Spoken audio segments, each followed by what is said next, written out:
like this little dirty little bass line. I don't fucking care. Can we move on to a new segment, please?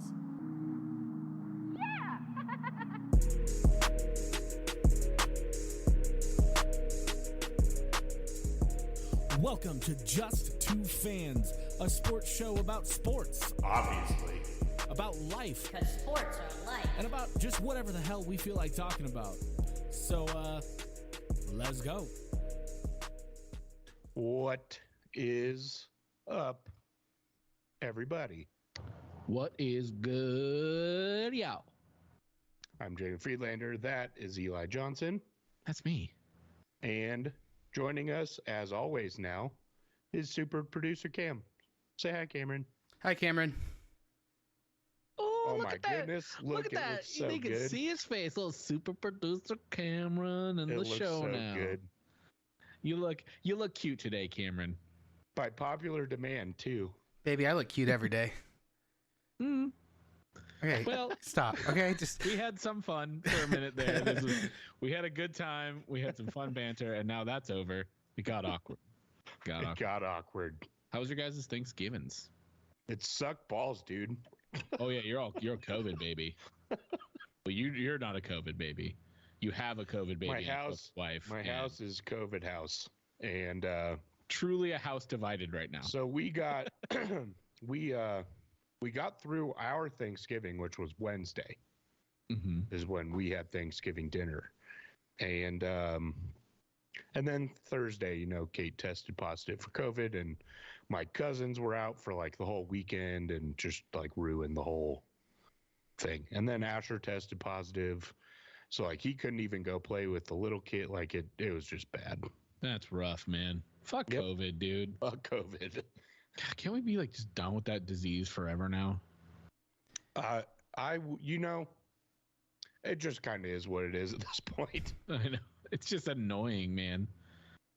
It's just really like fucking like I feel like COVID is a disease where like all it does is show up at the most inconvenient fucking times. Yeah.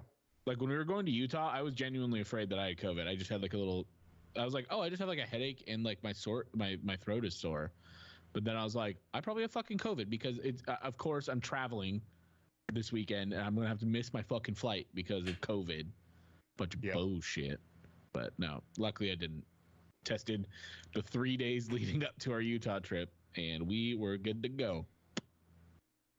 Yeah. Fuck COVID, dude. It's annoying. Cameron, how was your Thanksgiving? Yeah. it was good, pretty chill. Just cooked for my brother and I. Nice.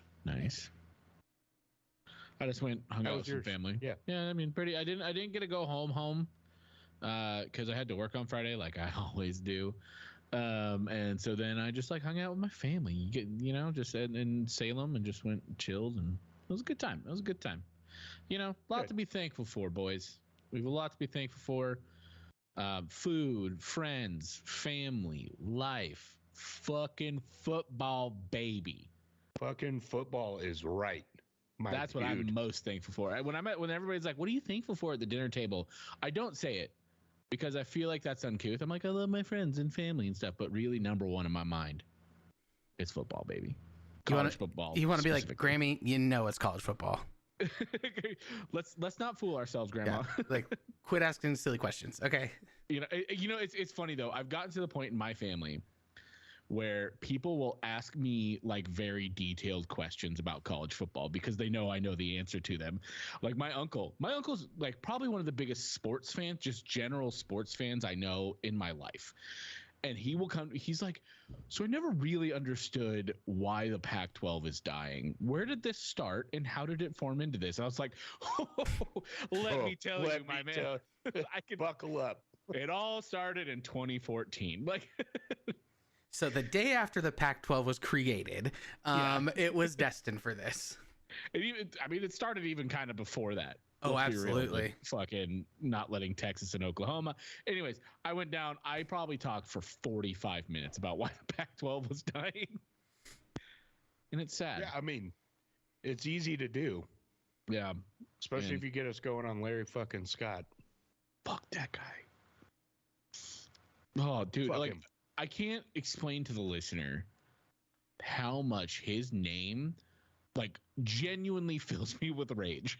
Like I know we kind of play it up here like fuck Larry Scott anytime we can, but like there's so much actual rage that courses through my body when I think about what he did to my favorite thing. It's a little unreal. Oh, I hate him so much. We're not going to dig down this rabbit hole right now because we've done it so much on this show. So much, but I'm going to avoid it. But the cam's about to come into full effect because we're going to start the show as we have all fall with Formula One. Yep, cam is coming in full effect because Eli over here, 1,000,000% just didn't even. I totally forgot there was a race this weekend. I was just off of my own. So yeah, did you just do that? What? Eli. Yeah, I did. I'm actually kind of proud of myself for that one.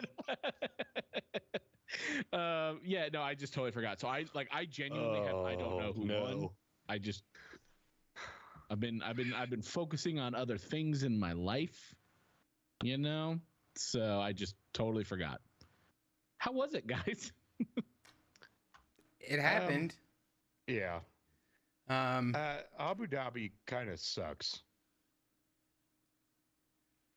Yeah. Cameron, I don't know if you feel the same way, Cameron. I mean, it does. It's an interesting race.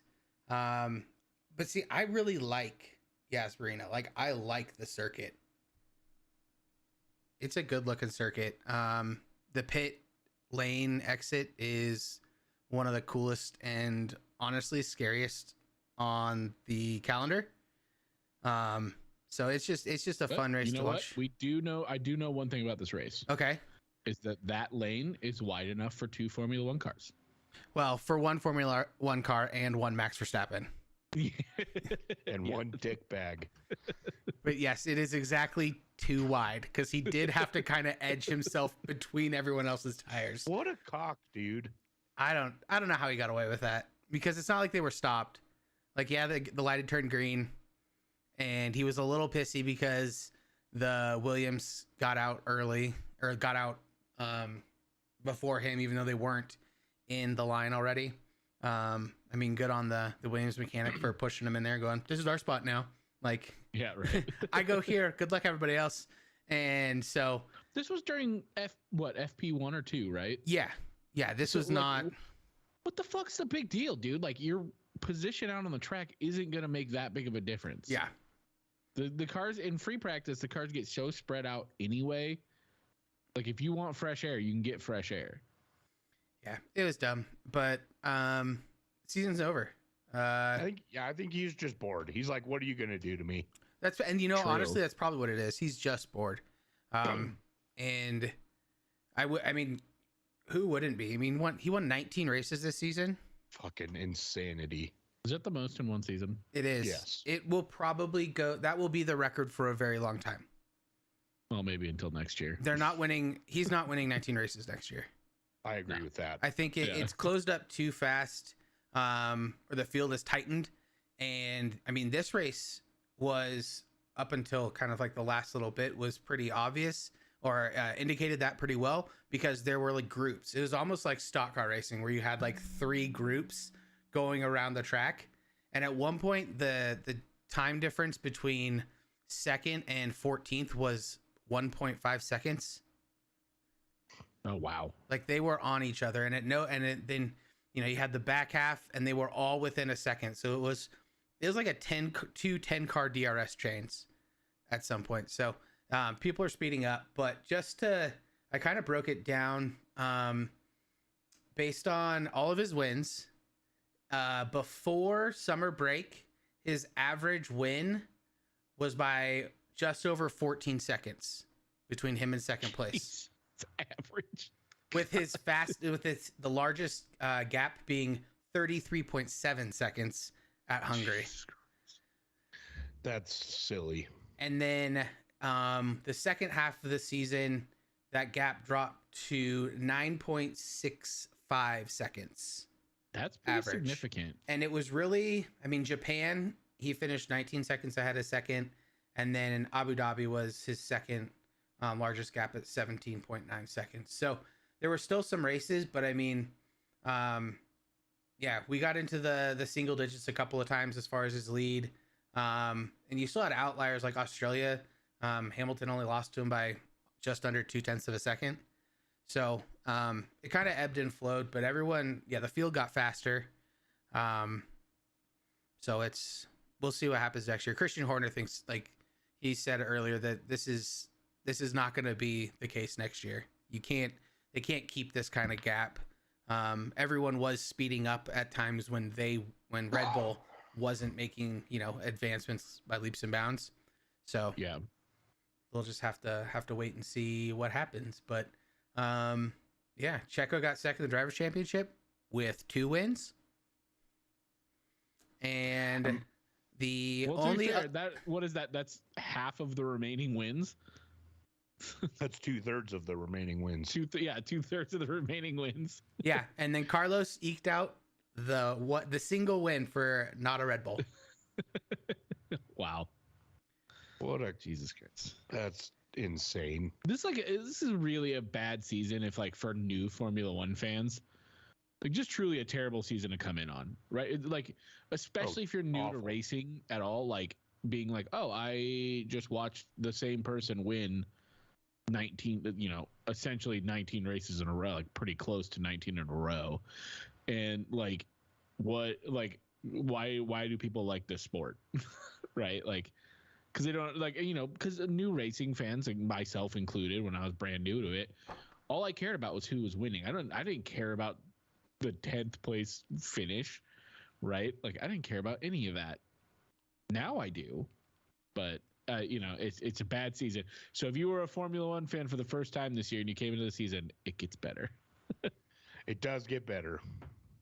I don't know when it'll get better. Hopefully next year. I think. Well, it'll get better as you start to understand kind of the sport in general, intricacies. Because winning number one isn't the it's the goal, right? It's the overall goal, but there's a lot of merit to getting 8th in this sport, which is unlike pretty much any other sport in that regard, where a top 10 finish is good, right? Right. You can call a season a success if you are 5th, a massive success if you are 5th. Yeah, and you're definitely on the right track, and I think that's what new fans will learn. We look at it a little differently than when we started watching, but you see Williams got 7th overall in the Constructors' Championship. That's huge for them. That is remarkable amounts of money and wind tunnel time and just other things that'll go into perfecting your car. And they were on the right track. They didn't finish dead last behind Haas like they had previously. And Williams is a name that's been around forever and has multiple drivers' championships and constructor championships. So to see them kind of start getting back to that point and the field changing, Aston Martin doing what they did this year, especially early on, and then just kind of still being there in the middle. Then what McLaren did with their mid-season turnaround, with what McLaren did, it's tightening up, and it's very easy for Max winning 19 races, Red Bull winning 21 of the 22 that they had, to overshadow that kind of growth and progress, because unlike especially race sports that Americans are used to, who make up the majority of new race fans, it's not stock. They get to build their own stuff.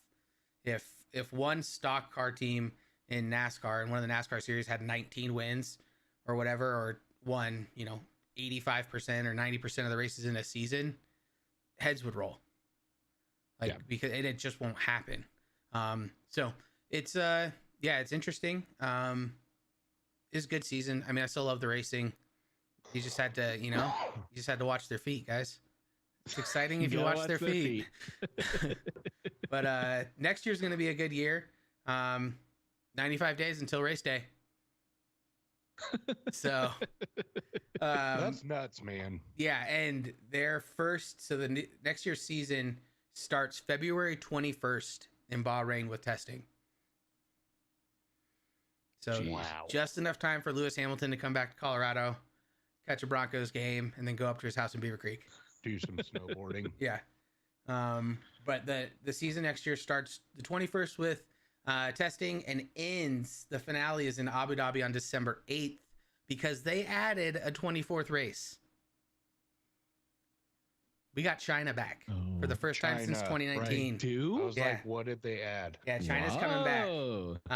Interesting. And then, so 24 races. And the other big thing that at least I thought based on, what we've seen and what we saw of the race was Qatar, the race that was, crazy hot and people were passing out. And like Logan had to call it early and, Stroll passed out at the ambulance. That got moved to the second to last weekend. So it's cooler. It'll probably be a night race. So got some interesting stuff. But other than that, there's not a lot of... Oh, Vegas is the same weekend, huh? Vegas is the same weekend. Interesting. So... That is interesting. Yeah. Man, February... So March 2nd is the first race. Mm-hmm. And December 8th is the last now. Yep. That is... nutty. Yeah, we still have the 3 or 4 weeks into July, beginning of August for summer break. So kind of kept the same schedule. They just bumped out the finish. And hopefully we'll see all 24 races. But be fun. It'll be fun. They only missed one this year, right? Yeah, Emilia Romagna. Yep, that's right. Because of the flooding. Yeah, because the track was underwater. Oof. All right, well, you had a nice little segue there, and I'm just going to catapult off of it, and that was Lewis Hamilton potentially catching a Broncos game, because I think I texted you this the other day. Is this Broncos turnaround the best mid-season turnaround you've ever seen in the NFL? I am not what you would call an NFL historian. This is something, I mean, probably. I can't think of another team where you're like, oh my God. I like, outside of maybe like an Eli Manning led Giants team somewhere in there. I think that was they had good playoff runs, but they were always like 500. Didn't one of them start like 0 and maybe 7 or something like that and make the playoffs? I certainly don't follow the NFL but it's remarkable. If you rewind 5 weeks when the Broncos were 1-5 and lost to the Dolphins 20-70, no way in hell would anybody have thought that they'd rattle off 5 wins in a row against good teams? They beat the Chiefs, who are leading the division. They beat the Packers, who are almost 500. They beat the Vikings, who are 500. I mean, the Bills. This is nuts. Yeah, the Bills. The Browns, who are a playoff team. Browns are 7-4. It's just crazy. I remember when they were 1-5, people were projecting them to have the 3rd pick in the draft because the Bears would have the top 2. The talk in Denver was tank for Caleb. Yeah. Now both things. Now it's like, hey, go for the playoffs. Yeah, go for the playoffs, and Caleb might not be. You still might be able to get Caleb. Yeah. Which, here's the thing. I kind of hope Caleb's stock keeps dropping, because if he can get down to, I think Broncos are projected like 18 or something like that right now. Like if he can get, I'll take Caleb Williams at 18 all fucking day, every goddamn day. With that kind of upside, if his stock drops, take him. Yeah, let him learn behind Russell, who is a famous off-schedule player in a Sean Payton system. That's a good day. That's a good day, is what that is. Yep, I agree. Yeah, I mean, it's been fun to watch as a Broncos fan. I haven't paid a lot of attention to the NFL. I know the Eagles are on fire. Other than that, it seems like a total toss-up this year. Yeah, I mean, there's a lot of parity in the NFL this year, I think. This is going to come back to this discussion, and I'm going to try to not go down the parity rabbit hole, but is true parity like what we're seeing in the NFL, where literally any week anybody can win, it feels like, is it good for the sport? I think so. Maybe not great for the regular season, amazing for the playoffs. Right? Like, yeah, I agree for when you go like, and I think for college football, like this year has been fucking incredible. Bonkers.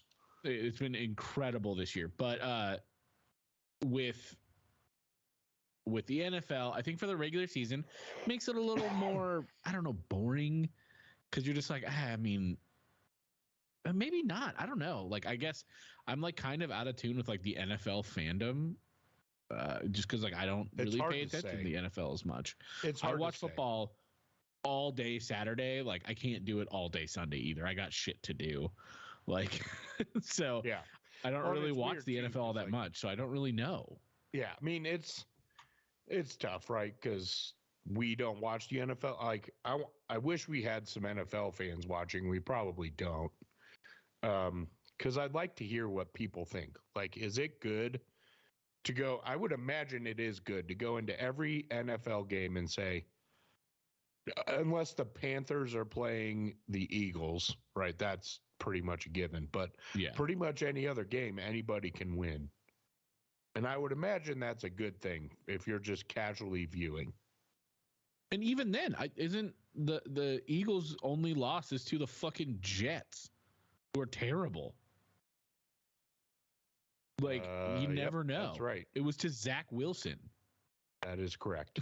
Their only loss is to a quarterback who got benched for, I don't even remember the guy's name, from some other fucking backup quarterback. Wild. Yep.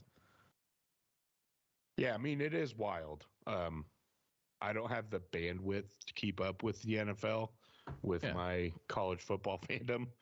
Like I said, I watch college football from 9 a.m. to midnight every Saturday. I can't also do that on Sunday. I just can't, man. I don't have that. I would get too fried. Yep, that's too much. But it is good to. It's good to see these sports happen. We saw it in baseball a little bit, right? The Rangers win the World Series. Yeah. So I think they're starting to figure it out. Yeah, I would like that. All right. Can we talk about the best sport now? Let's talk about the best sport. I was going to get into like, who are we going to pick for the Super Bowl? And like, we're 12 weeks in, blah, blah. Don't care. We're going to talk about the best sport in the world, which just continues to be fucking just so fucking good.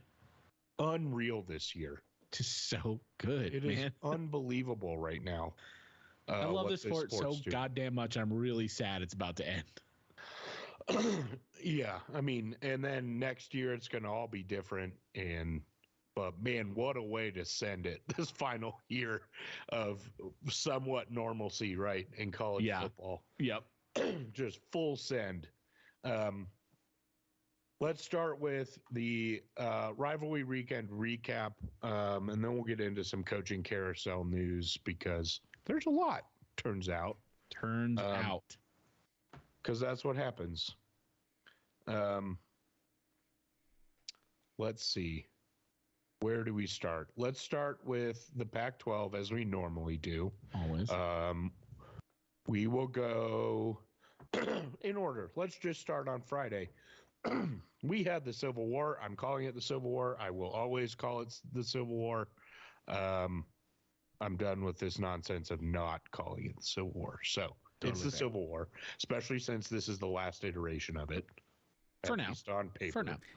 For now. Last conference iteration of it. Last conference iteration and last one scheduled. So who knows what the future holds. Yes. I imagine they will figure it out. But Oregon came out and did what Oregon has done since the Washington loss. Just rolled. And that is look like one of the top 2 or 3 teams in the country. You know what my favorite thing has been this year? this whole season so far, especially since that Washington loss, is everybody leading up to it saying, well, Oregon's a fraud. Oregon hasn't beat a top 25 team. Oh, Utah's going to get them. Utah's a good team. Utah's going to get them. They're going to expose Oregon. Oregon goes in and rolls them, and then they're like, oh, actually, Utah sucks. So, but now we're like Washington State, they're going to bounce back because Oregon's a fraud. They haven't beat anybody in the top 25 because they beat Utah so bad that it dropped them out of the top 25. But they're a fraud. They're a fraud. So we're like, they'll go like Washington State, Cam Moore to like throw it all over them. They go and fucking roll them. Oh, Washington State sucks. And then they're like, oh, but Oregon State with DJ and that defense and that offensive line, they're going to repeat the Civil War again because Ducks are a fraud. They haven't beat anybody in the top 25. Oregon State's going to get them. Then what do the Ducks do? They go in and fucking roll them. Like this, even the 31-7 is not indicative of how this game felt. From snap one, I was like, this game's fucking over. I went into this game also like Oregon played 1, 2, 3, 4, about to play their 5th ranked matchup at the time. Yeah. Let's not forget that Oregon absolutely ruined Colorado's season. Oh my God, broke that team. The train fell off the tracks after Oregon pushed the train off the tracks.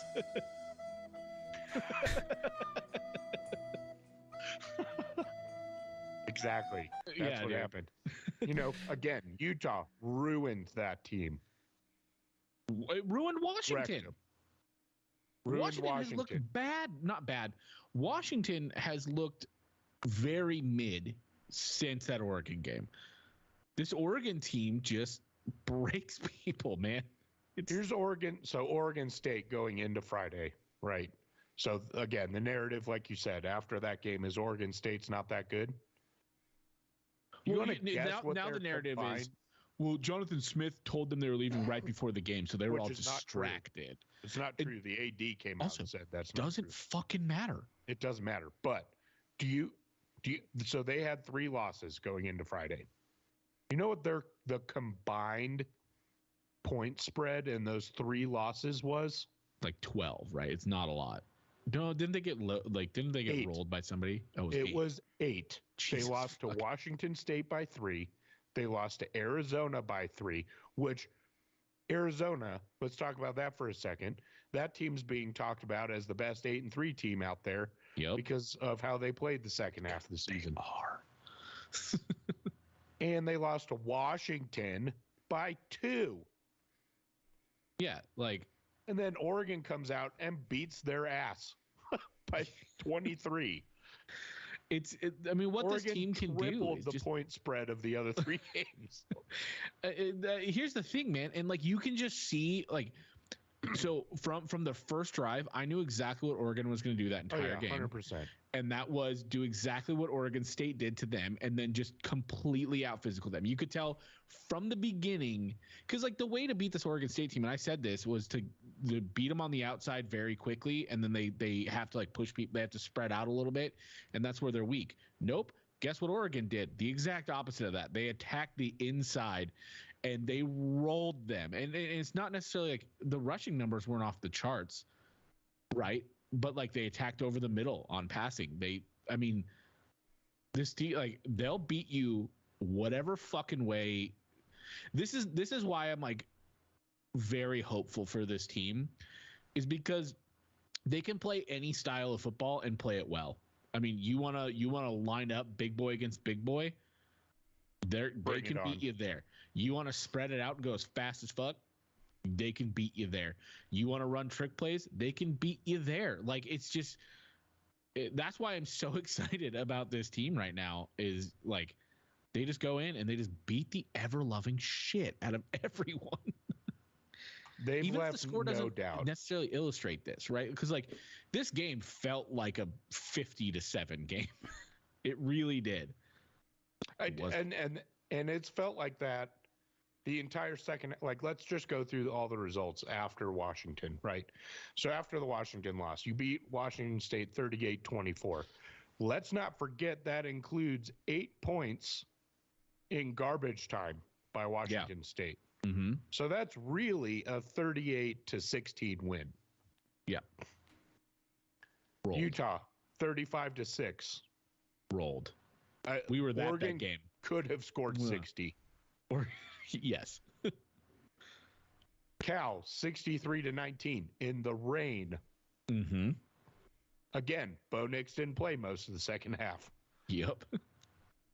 USC 36-27. Another garbage time touchdown by USC to get it to 27. That's a 16-point win. Again, a few penalties and errors away from that being a total blowout. Mm-hmm. Arizona State 49-13. It was 42-0 at halftime. If starters stay in, that game is 80-0 at least. At least. That offense could not be stopped that day. And then Oregon State 31-7, same deal.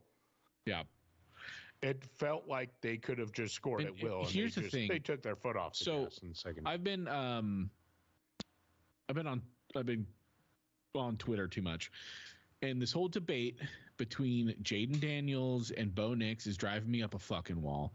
Because I get that Jaden Daniels' stats are insane. I get that Bo Nix doesn't throw the ball downfield, right? And Jaden Daniels does. But here's the thing. Bo Nix is by far the most consistent quarterback in football. It's not close. His worst game is Utah when they won 35-6 against one of the better defenses in the Pac-12. And he was 24 for 31 for 248 yards, 2 touchdowns, and no interceptions. That's his worst game. Yep. Utah should be ranked too, by the way. Yeah, and if you look at Jaden Daniels, his stats in big games, nil. He disappears. And he this throws whole for 8 touchdowns against Georgia State. Good for you, bud.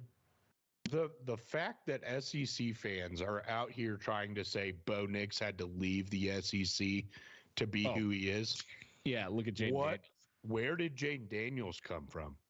Yeah, he was shit at Arizona State. I always liked his upside, but he wasn't good. That's what we always said. Yeah. We always said about him. A lot of talent, can't do anything with it. Yeah. Man.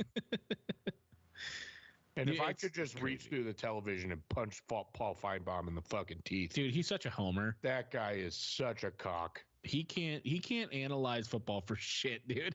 No. He's so bad. He is literally there to be an SEC talking head. That's all he is, right? And it's just, I don't know, man. He's just fucking so annoying. It is absurd. Yeah. Okay, so I saw a thing that, like, there's a growing movement out there of the coaches poll just going away. It should. Because it's a joke. I mean, there's a coach in the FBS who had a 4-loss LSU, whatever. I can't remember if they have 3 or 4. At number 2 in the country. What are we doing here? Why are they, if they're not going to take it seriously, get the fuck rid of it. It doesn't mean anything. Number 2, LSU. Number 2. Like, if you want to rank them, fine. We have them ranked. But, like, 2, you're an idiot. And it's probably Brian Kelly because he's a fucking idiot. No, probably about that, my guy. That is 100%. Or it was fucking Brian Kirby Kelly. Smart who said every team in the SEC should be ranked, even fucking Vanderbilt. Kirby dumb, more like it. We're going to talk about the playoffs coming up, but the fact that there's a legitimate chance that the SEC is kept out of these playoffs. Please, dear God. Just like shoot that into my motherfucking veins. Dude, I want that so bad. Just like the biggest fucking middle finger. Because, you know, if Oregon still wins at that point, which I would predict, if Oregon wins that national championship, then they'd just be crying and saying it's not legit because they didn't have to play an SEC team. And that would just make me so happy. Shoot it in my veins, baby. Just like, get fucked, nerds. Y'all are stupid. Last one, baby. This team can do it, man. Bo Nix is consistent. They can do it. That's why, I've kind of stopped worrying because I know Bo Nix is gonna play well. Yeah. Yeah, again, we're spiraling into stuff we're gonna. And that's another thing. Is this this Jaden Daniels stuff is like everyone's like, Bo Nix is so fucking old, like he should be this good, and you're like, Jaden Daniels is the same class. They both started as freshmen. What are you talking about? Jaden Daniels is like 9 months younger than Bo Nix. He's 23, dude. 6 years. Why were we not talking about this when Brandon Whedon came out of Oklahoma State at like 27? Okay, so now you're just going to eliminate every BYU quarterback because they go on mission before they come back? Like, stop. Come on now. Stop it, man. Come on now. Ugh. Dumb. Anyways, we can go back to actual scores and games. Actual scores and games. Colorado, Utah. This game was pretty gross. Colorado should have won this game and arguably did. I heard that the refs made themselves known in this game. I like I said, I didn't get to watch this one. They called back 2 Travis Hunter touchdowns that were both legitimately touchdowns. What would they call them back on? One was a catch in the end zone. They said that the ball hit the ground and moved. It didn't move. And also, it's allowed to move. He retained possession the whole time. It was a catch. Yeah. And the second was he was running down the sidelines free, and they said he stepped out. Never stepped out. There's 3 different camera angles that show it. Oh, Jesus Christ. So Colorado could have and should have, again, another 1-score loss, right? We talked about it last week. I'm not going to hammer on this because we have too much to fucking talk about this week. The record does not indicate the improvement that Colorado had this year. Yep. Everybody's already like, they had three players decommits. Like, well, their offensive coordinator left. Their tight ends coach resigned. This shit happens. Gonna leave. Like, and decommits, like, what are we talking about? 2 of those were 3-star decommits that actually raised their average commit level. Like, what are we? I mean, it is like one of those things, though. It's like already a pretty bad class right now because, like you said, Prime's going for the portal again, so it's already a pretty bad class. And it's just the shots that people are trying to take. Like, do you follow Danny Cannell at all on Twitter? I don't know what his problem is with Deion. That dude is fucking obsessed with Deion Sanders. It is kind of creepy. He makes literally like everything he says, he brings it back to being about Deion. Like one of them, he was talking about the job that the Northwestern coach did. I forget his name off the top of my head. And at the end, he threw in a jab at Deion. Like, dude, what are you doing? I'm just looking at this and like the first thing is him retweeting Deion Sanders Jr. Yeah. He's obsessed, man. I love this fucking tweet by Deion Sanders Jr. It's Danny Cannell saying, "Should you storm the field after a win in OT as a 24-point favorite?" Obviously, this was from the Colorado State game. Obviously, you shouldn't. But like, Deion Sanders Jr. just saying, "You are a pure hoe." Like, that's fucking funny. And then he goes on like this rant about like, "Hey, you need to clean up your language. Call you a hoe. Get over it." Also, you are kind of a hoe. Yeah, Danny Cannell sucked when he was an analyst at ESPN. He's fucking terrible, dude. He's a bad quarterback too. Also, so all the Colorado fans are like obviously all over him, and turns out the play that ended Danny Cannell's NFL career was a Deion Sanders pick six. It was the last throw that he made in the NFL. There it is. So, anyway, that fucking guy. It's just great. Like, Colorado's going to be in the headlines again. Like, the transfer portal is going to be nuts. It's just funny to me. Like, they make all these graphics and shit for a 3-star guy decommitting. It's like, in no other program would this be headline news. I'm interested in what the transfer portal does look like this year, because it's like so we had the Deion hype train that brought in a lot of these guys, right? So now the question is, that hype is not dead, but it's significantly less at this point. I think a lot what of does it the depends. transfer portal look like when everybody goes, yeah, but you like obviously like, you know, it's like, well, you went 4-8. Like what? Why would I come there? You know, it's good. I think it's going to be a lot harder for Deion to do like he doesn't need to do exactly what he needs to do. The 5-star guys. There's not a lot of 5-star guys out there. I think what it's going to depend on is like last year it was let's get the best athletes we can possibly get and bring them in because we don't even have time to evaluate. Like Deion wasn't even hired for another 2 weeks at this point. And so they were late to the party. The fact that they pulled together the transfer class and the high school class they did was remarkable. A lot of it's going to depend on who they bring in as offensive coordinator. If they bring in Byron Leftwich, which is what the rumors are still, there's still going to be a lot of guys that want to come play for Colorado. Yeah, and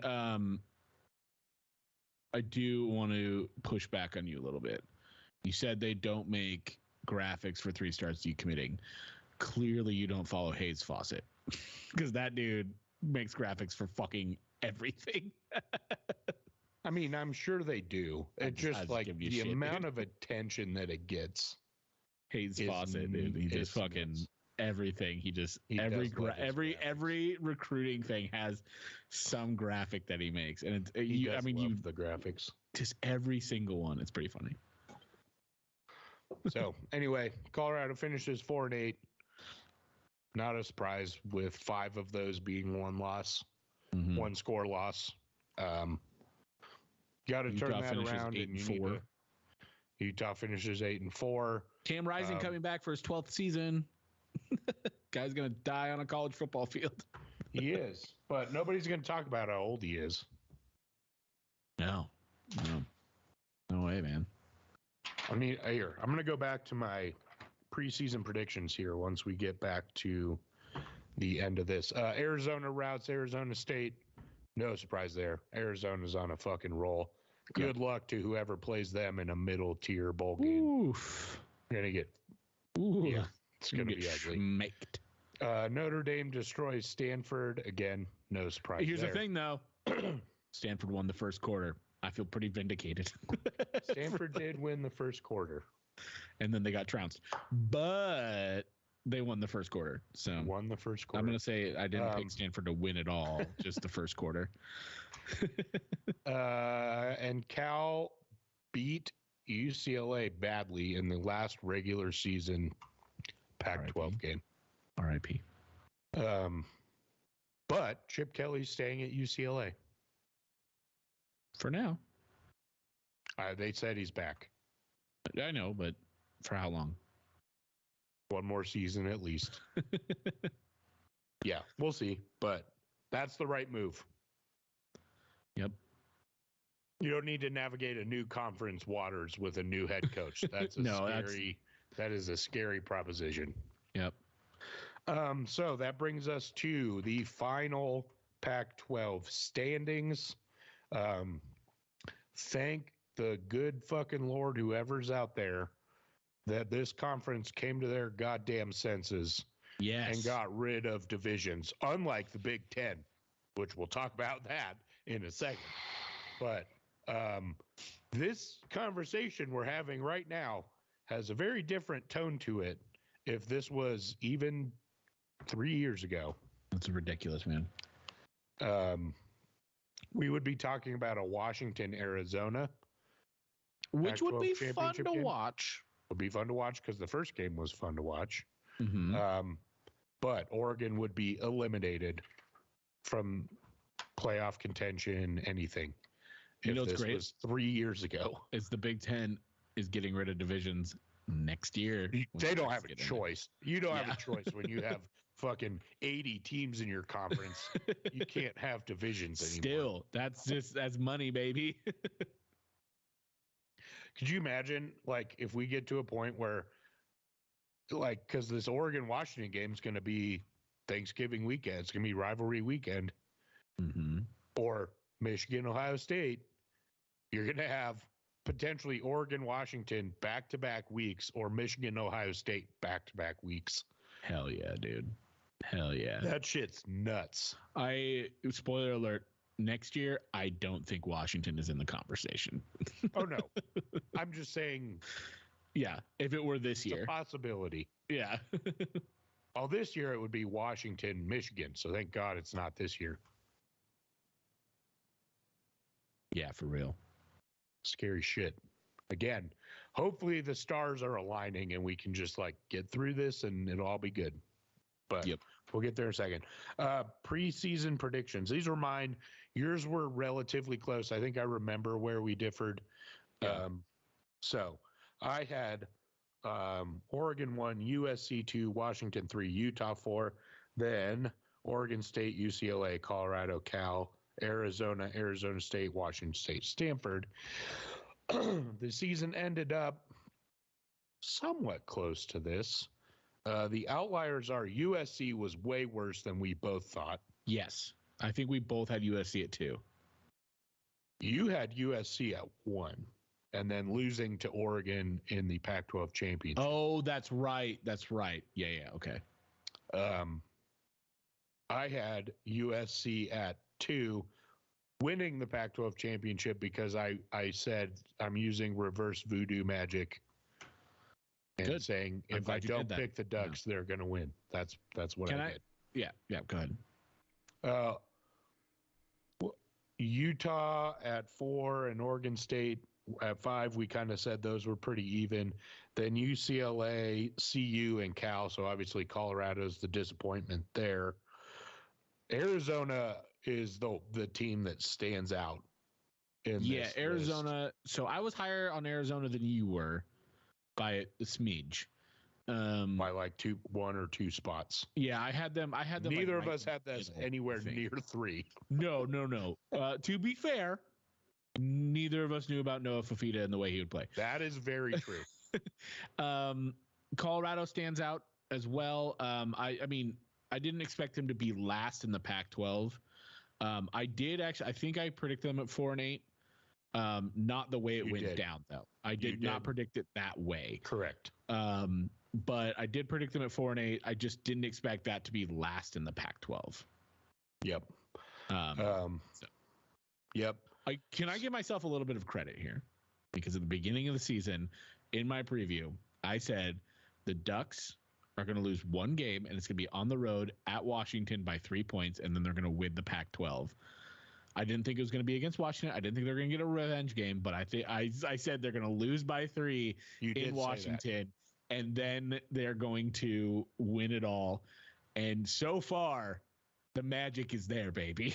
It is there. I'll pat myself on the back a little bit. I was much lower on Washington State than you were. They're pretty bad. Yeah. So the bottom 3 we had as Arizona State, Washington State, and Stanford.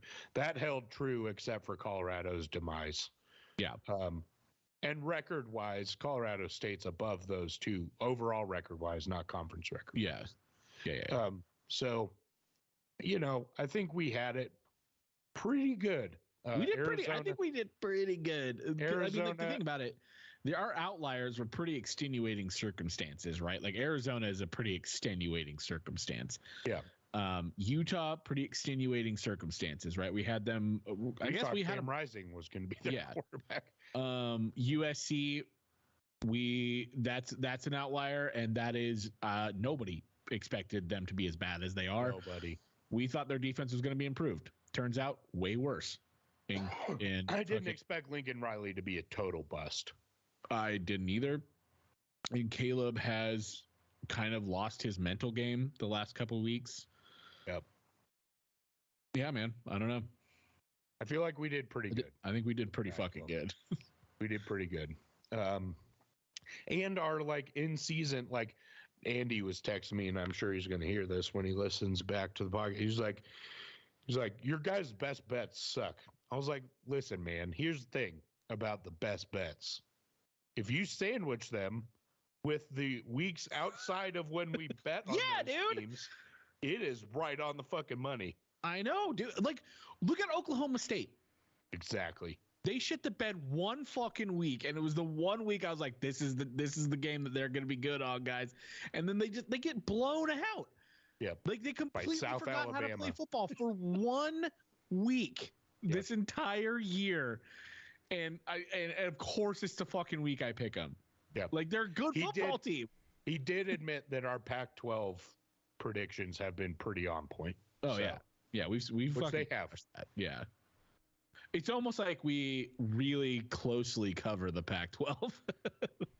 And the other teams like watch and enjoy, right? And we don't analyze their football, but I'm not in depth watching their games, right? Like I like watching Oklahoma State play. I think they play a fun brand of football, and so I'll watch them. But like I'm not being like, oh well, what does their quarterback look like on a deep throw like I do now with the Pac-12, right? Like yep.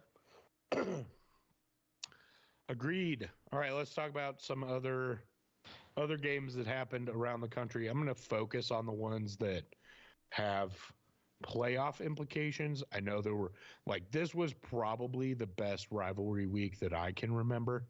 In terms of just like every game seemed to just be chaos. Fucking chaos, total chaos. Except for Texas Tech, Texas. What the fuck, Texas Tech? Okay, also, here's the thing. Well, Texas Tech, I think, was playing their fourth string quarterback. Yeah, I mean, yes. This is another thing. Texas fans, you need to chill the fuck out. The head-to-head comparison here does not track. There's a difference playing at home with your starting quarterback than away late season with your third string. Nothing to play for. With nothing to play for. There's a difference. All right? Like, just because Oregon only beat them by 1 or 8 points, it's not like, oh, Texas is that much better. Also, if you watch that game, it's very clearly Oregon's worst game on the field. Clearly. Yeah. If Oregon plays Texas Tech in week 8, that's a 70-point blowout. Yeah. Yeah, exactly. And then you also look at oh, yeah, you lost to Oklahoma, who's, fucking lost to Oklahoma State. You're going to lose the Big 12 championship. They're better than you. You can't do that. Doesn't track. Transitive properties don't work in college football. Stop it. Especially if especially that difference in a time frame of a season. Right? Because again, you look at Arizona's a perfect example of this. Arizona is a perfect example of this. They are a different team from where they were in the first week. A fully 100%. Different team. Fully. So you can't just be like, oh, well, they lost in week 3. How can they be the best 3-loss team in the country? Yep. Because if you're watching their fucking games, they're a different team. What it is Texas fans don't watch Oregon games, and so then they come in and they go, "Oh well, Texas Tech, blah, blah, blah, blah." Like whatever." It's so annoying, dude.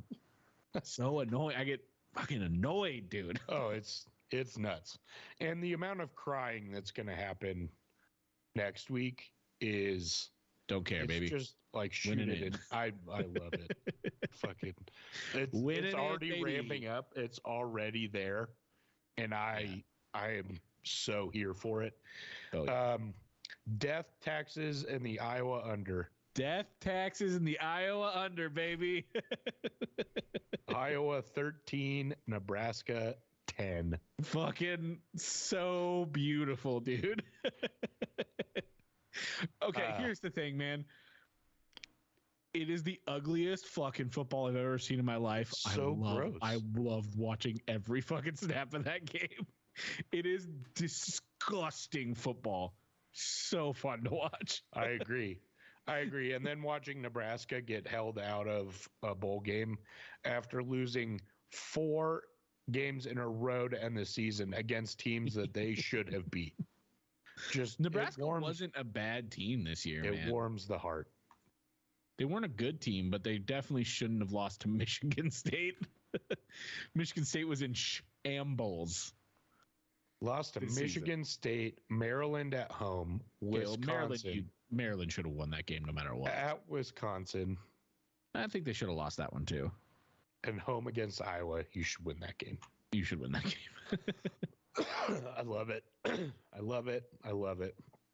And I bet on the Nebraska under 6 wins to start the season. So, hit, baby. Thank you, Iowa, for making that bet. Did you also bet the Iowa under so you could double up on that? It was a part of a parlay that I lost, but I had that bet. So yeah, good stuff. That was all Friday. Saturday obviously started off on fire with Ohio State, Michigan, which just lived up to the hype. This game was fucking nuts. It was fucking nuts. There's controversy. It's everything you want. It's everything you want in college football rivalry. There's controversy of like cheating, the underdogs because they're against the wall and everybody hates them because they fucking cheated. And like then like kind of the in-game stuff where like, was that an interception in the end zone? Which I am under the impression that it was. Some people are under the impression that it was a catch. And then also the interception at the end of the game. If you have the back angle, he dropped that shit. Yes, he did. And so it's just, I mean, and here's the thing. That's everything you want in a college football rivalry, unless it's the Ducks. And then you want a clear win for the Ducks. But that's it for me. Everything else, I love this fucking chaos, man. I do too. Ohio State really fumbled an opportunity here. Yes.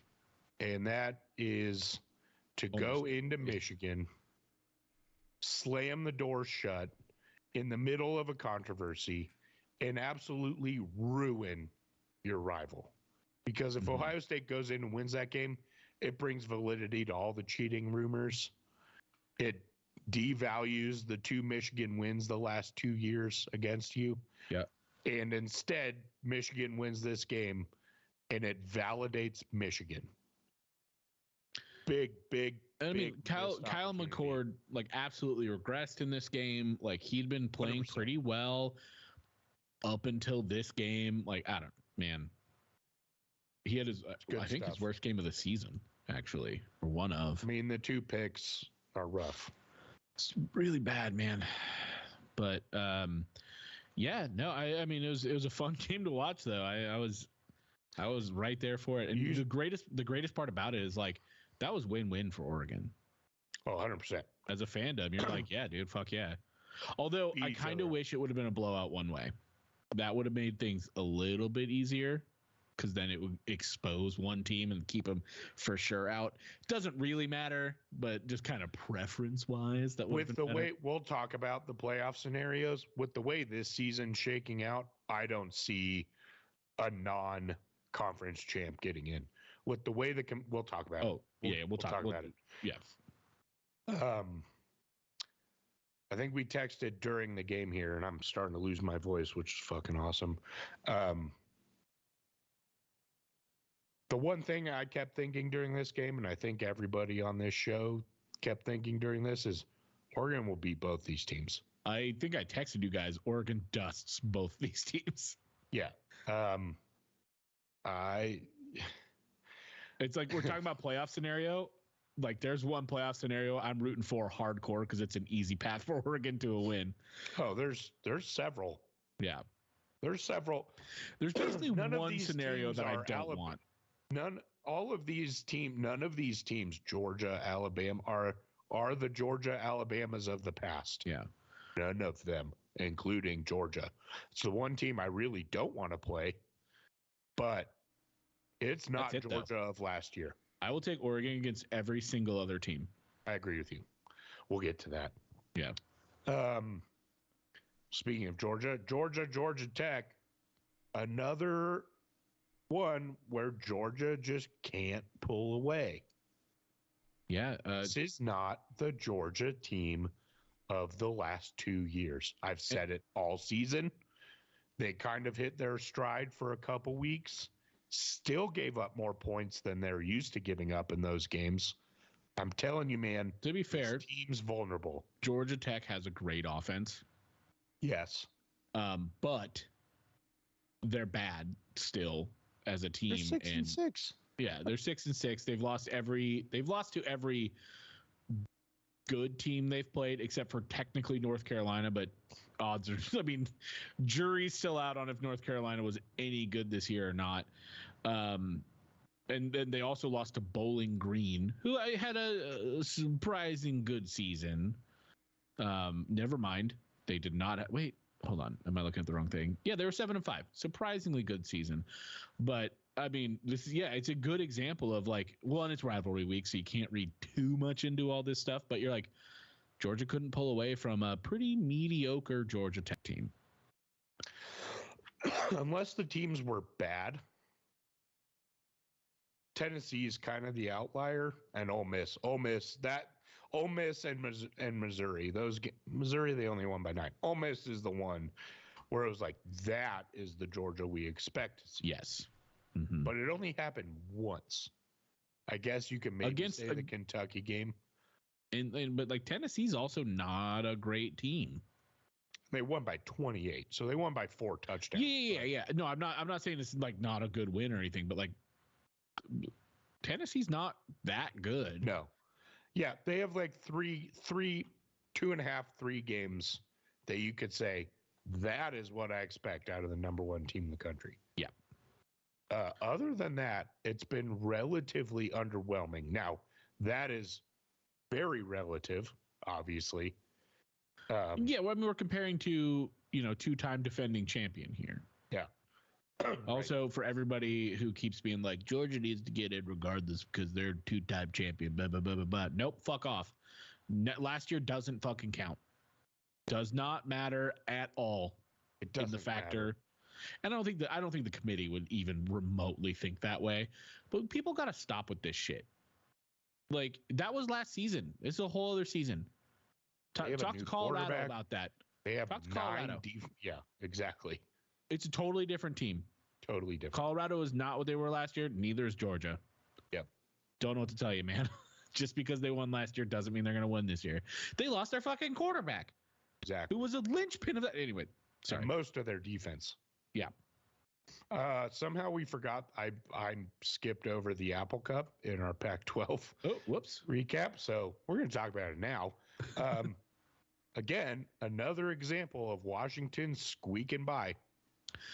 Yeah, I mean, really, Michael Penix Jr. Has been, I guess, saving himself for the rematch of Oregon because he has looked, since that Oregon game, he's looked pretty pedantic. His last five games, he's had pretty meh stats. I mean, to be fair, he started off in the fucking atmosphere. Like, he was in space. He was off the planet. And he's got USC, but who didn't? Yeah. And he's come back down to earth largely. There is a theory out there that I kind of think holds a little bit of credence that he's been injured with a rib injury this year, or not. I saw some of the videos, and it holds some weight. But again, it's kind of like, yep, everybody's hurt. But yeah, but it's another game of. I mean, he got straight outplayed by Cam Ward. Yeah, maybe not with the interceptions, but he got. Anyways, again, yeah, just another example of Washington State has been off of a fucking cliff this season, and you can't beat them by more than 3. Like, Washington at home, State should have won this game at home. Yeah, like, oh wow. Yeah, agreed. Here's the thing, though. I think I texted this during the game. I said, "This is exactly what you want for Oregon." We said Penix has to start. Penix has to start playing all 4 quarters. He has to play hard all 4 quarters, and they eke out the win still. So they are still undefeated, but they are tired. They are broken up. Yep. They are going to be on a shorter week. Ideal. Yeah, we said it the week before with Oregon State. Look how that turned out. Yep. Yeah. And then these next 2 games that we're talking about, like. You're very rarely going to find me rooting actively for any SEC team, even when they play each other. It happened twice on Saturday, and they both just fucking shit the bed. The one time we want an SEC school to do something, anything for us. 2 times. The 2 times. They both just totally shit the bed. The first was Alabama-Auburn. Oh my God, dude. Dear Auburn. Go fuck yourself. All you had to do, literally, the only thing you had to do was not give up 31 yards on one play. What did you go do? You gave up 37, you fucking dipshits. Auburn, outside of Washington and Nebraska, Auburn might be my least favorite fucking team on the planet. They're definitely up there. However, I do have to say something real quick while we're shitting on these guys because fuck Auburn. Michael Dyer was down. The Iron Bowl is always entertaining, man. It is, and it gave us one of the best 10 years ago. Gave us one of the best plays in college football history. Oh, God, that was with the kick six. I was in a bar watching that. I was in my house and I was fucking freaking out. I thought you were with me at the bar. I was not. Oh, I thought we were at Rennie's together. No, that was. Oh no, I wasn't. Yeah, I was here because it was Thanksgiving. Oh, we were in Florida. We were in Florida after spending all day in the hot tub and the swimming pool. We were at for that game though. We were at Sea Dog. Yeah, that's what it was. Nuts. One of the craziest plays I've ever seen. And also, Jalen Milroe, shut the fuck up. Did you see the video of him after the game? No. Saying, give me that Heisman. What? Dude, you got benched earlier in the season. He's bad. Like, he got benched. Yeah. He was benched for 2 fucking games. If Auburn knew anything about football, that play doesn't happen. Like, there is no excuse for you to give up a touchdown on 4th and 31 for the game. No, none. That should never, ever fucking happen. You already had 3 guys in the end zone. Okay, I dissected this play and it drove me even more like this is why my hatred for I dissected it too. This is fucking the worst play call. Oh my God. So first of all, fuck prevent defense. Fuck it forever. Never but run it. Even if you do run fucking prevent defense, and this is maybe the one situation that you can maybe argue with me that it is valid. Why the fuck are you rushing 2 with a QB spy on 4th and 31? What are you spying? He's not running the ball. What are you spying? No, absolutely not. That is, whoever called that needs to be fired on the spot and should never coach football again. That is garbage. What are you fucking doing? If he takes off and runs, you should be celebrating. Congratulations, you won the game. Yeah, you just won the game. So you should be this is my play call. Get your 3 guys back on the end zone or at the first down line, right? Wherever that is. Nobody gets past you, period. Yep. It's your 3 fastest, biggest dudes. Everybody in front of you. Everybody's in front of you, no matter what. If you are standing in the back of the end zone on the line because there's a guy in front of you, that's okay. You have time to react. You are rushing 4 at minimum.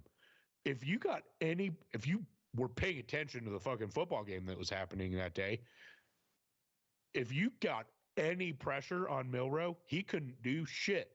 Yep. He was awful. That's why he was benched, because Alabama's offensive line is not great. Rush 4 at minimum, I would have probably brought an extra guy. Yeah, why not? Fuck it. Seriously, I would have brought an extra. What are they going to do? Dump the ball off on 4th and 31 and get it? Like, you got to trust yourself to tackle a guy in a 30-yard span at that point. Well, you should also trust yourself to cover a guy 30 yards down the field. Rushing 2 guys and having a quarterback spy is one of the most dumbfounding defensive play calls I've ever seen. Yeah. I think my only change to what you would have is I would have a 3-man rush, but I would stunt a linebacker with that. So it would be 4 men, but I would stunt a linebacker in there too. Just because you never know. You never know. Do a delay blitz with a linebacker. Like, linebackers are running literally back by anything to make him not the most comfortable man in the world in the pocket. Right. Okay. So here's what I actually probably would have done, because you've seen screenplays on these kind of downs do crazy shit. Yeah. Okay, so rush 3, have a linebacker who's spying the running back. As soon as it's not a screen pass, go. Yeah. Or as soon as he breaks contain, go. It's not a spy. It's as soon as there's an opening, you are sprinting at Jalen Milroe as fast as you fucking can. Yep. Dumb. Unfucking real, dude. And Alabama gets bailed out. I'm kind of here for it because it's going to create the most drama this weekend. But unfortunately, that drama makes me very uneasy. Because if you're given, like, I know we've talked about the playoff predictor, and if Alabama wins, there's a scenario where the SEC is left out. I do not trust the committee to do that at fucking all. No. So Luckily, if Alabama wins this game, Oregon, I think terrified. At this point, if Alabama were to win we'll talk about that in a minute. We'll get to scenarios. That's the scenario that terrifies me, and this is why I fucking inexcusable for Auburn to do that to me. Yep. I don't even care about your fan. Fuck you guys, but you did this to me, and go fuck yourself for it. Exactly, dude. Go fuck yourself. So that's that. Kentucky beats Louisville. That eliminates Louisville from playoff contention. They actually were in playoff contention, but they weren't. But they were a one-loss team that was playing in their conference championship game. Mm-hmm. So there was probably some avenue there. Weird path for them to get in. Let's see what else here. That's pretty much it in the grand scheme of things in terms of the playoffs. So before we get into, you didn't talk about the other school. Oh, the other school that choked. Florida winning. They were winning the game until the fourth fucking quarter, and then they just shit the bed with really dumb stuff. Spitting in a guy's face. They had was it a personal foul or a roughing the passer that was blatantly obvious on third down that would have got them off the field, and Florida State scored that drive. There were so many. Ever since the shoe throw, Florida cannot win a game. It ended up being 24-15. So the Noles won by 9. It was closer than that. This game should have been won by Florida. They just shit the bed. Not quite as bad as Auburn. And that would have put Oregon at number 4. Then we'd be for sure winning in. God damn it. We just needed something, man. I think Oregon's winning in. We'll get to that. We'll get to that. Just a minute. We're going to talk about the rankings here in a second. I want to get to the coaching carousel that is now in full swing. Began on Saturday with Jonathan Smith, Oregon State alum and head coach, bolting for Michigan State.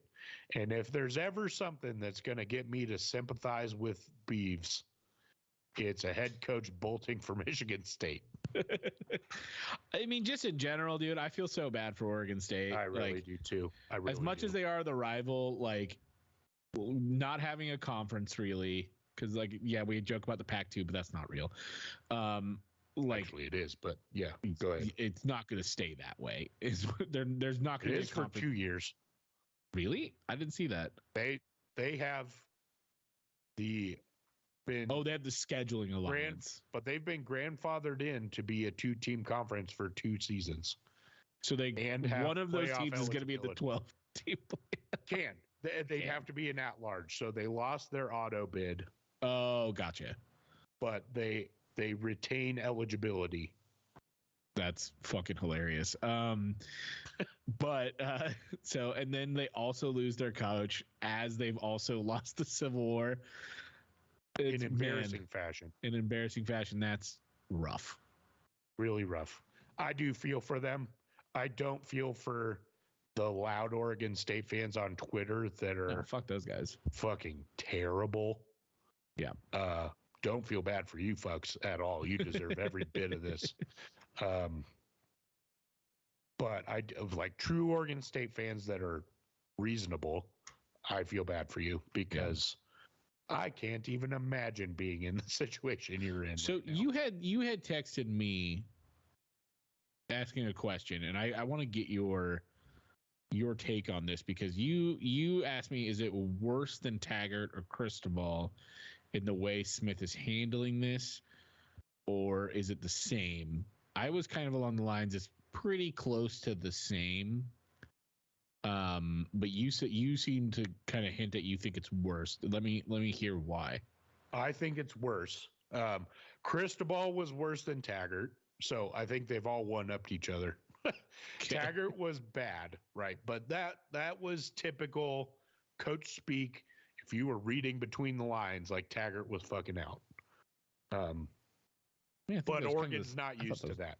I thought it was the same with Jonathan Smith, with the way he was talking about it. It kind of was. Here's why I think it's worse. I think the way they've handled it is basically even. Okay. I think it's worse because of the situation that Oregon State is in. So, not only do you lose your rivalry game to end the season in a very bad way, and your football program is in more turmoil than maybe any program other than SMU in the 90s has ever faced. Yeah, or Penn State in the late 2000s. It's still not necessarily like I guess I don't lump that in on like him handling it poorly, right? The more I see, the worse it gets. And this was my second part to this. Okay, is when he left. He left the way coaches do, right? Like, he doesn't know anybody anything, but he met with the players, and so good for him. He didn't just bolt like Mel Tucker did, for example. But in his first interview in East Lansing, they asked him how long he had been thinking about this and when he made up his mind. He said, "In my mind, it's been a while." It's like, okay, so you made up your mind a while ago. What does that do to your football team? That sucks. Cristobal was the exact same way. That's why Oregon got blown out by Utah and back to back, like 2 times in a 3-week span. Get it. Today, what did he say today? The question was, did the uncertainty of Oregon State's future weigh in your decision at all? And he said no. Which to me, I don't know if he's just lying and covering his ass, but like, how do you feel about as an Oregon State fan at that point? Like, you just don't want to be a Beaver anymore. That's what that says to me. As an alumni, like, you are totally giving the middle finger to your alma mater. Yeah, I would have lied and said yes, it did weigh on it, and at least give him a little bit of a nice goodbye. No, but I mean, the thing is, like, he had to, like, this was something like basically he can't say it because it would ruin like his reputation at Michigan State. But this was him grasping a lifeline because Oregon State is going to the shitter. Yeah. Right? Like, I don't think it would have been a problem for him to say it wasn't the main thing, but I would be lying to you if it wasn't a factor. Yeah, saying no outright definitely makes it seem like, oh, he decided the day they brought this to him, and he's been treading water with us and just waiting until he could leave. That is the biggest middle finger to your alma mater. That's what makes this worse to me. Jonathan Smith was the guy, right? Oregon, we were talking about it for several years. If Mario Cristobal is going to go anywhere, it's Miami. Yeah. We said it for years, and we said it leading up to it happening. Right? So the writing was on the wall there. Makes sense. He played there. It's home. Like, why the fuck wouldn't you do that kind of thing? Willie Taggart from Florida. Florida State's his dream job. It opens up. Yeah, I mean, it sucks the way you did it, and I don't like it, but of course you're going to do that. Jonathan Smith didn't have that. It's not like Michigan State has anything for him. And he had the opportunity to lead Oregon State through this insane period of turmoil that they're about to go through, and he just abandoned them. To me, as a fan, that's what would make it worse. Yeah, I mean, I don't disagree with your points here. But again, like I just kind of go back to like I think ever since the realignment has happened, this writing was on the wall. Jonathan Smith is going somewhere else because he's too good of a coach to be coaching what is essentially at that point a Mountain West team. Right. And so I guess maybe because I'm not surprised even remotely that this happened. I actually thought it was going to be A&M. That was in my mind what I thought he was going to go to. But like in my mind, there was almost no chance Jonathan Smith was going to be the coach at Oregon State next year. And I can't blame him. You can't blame him. He's, like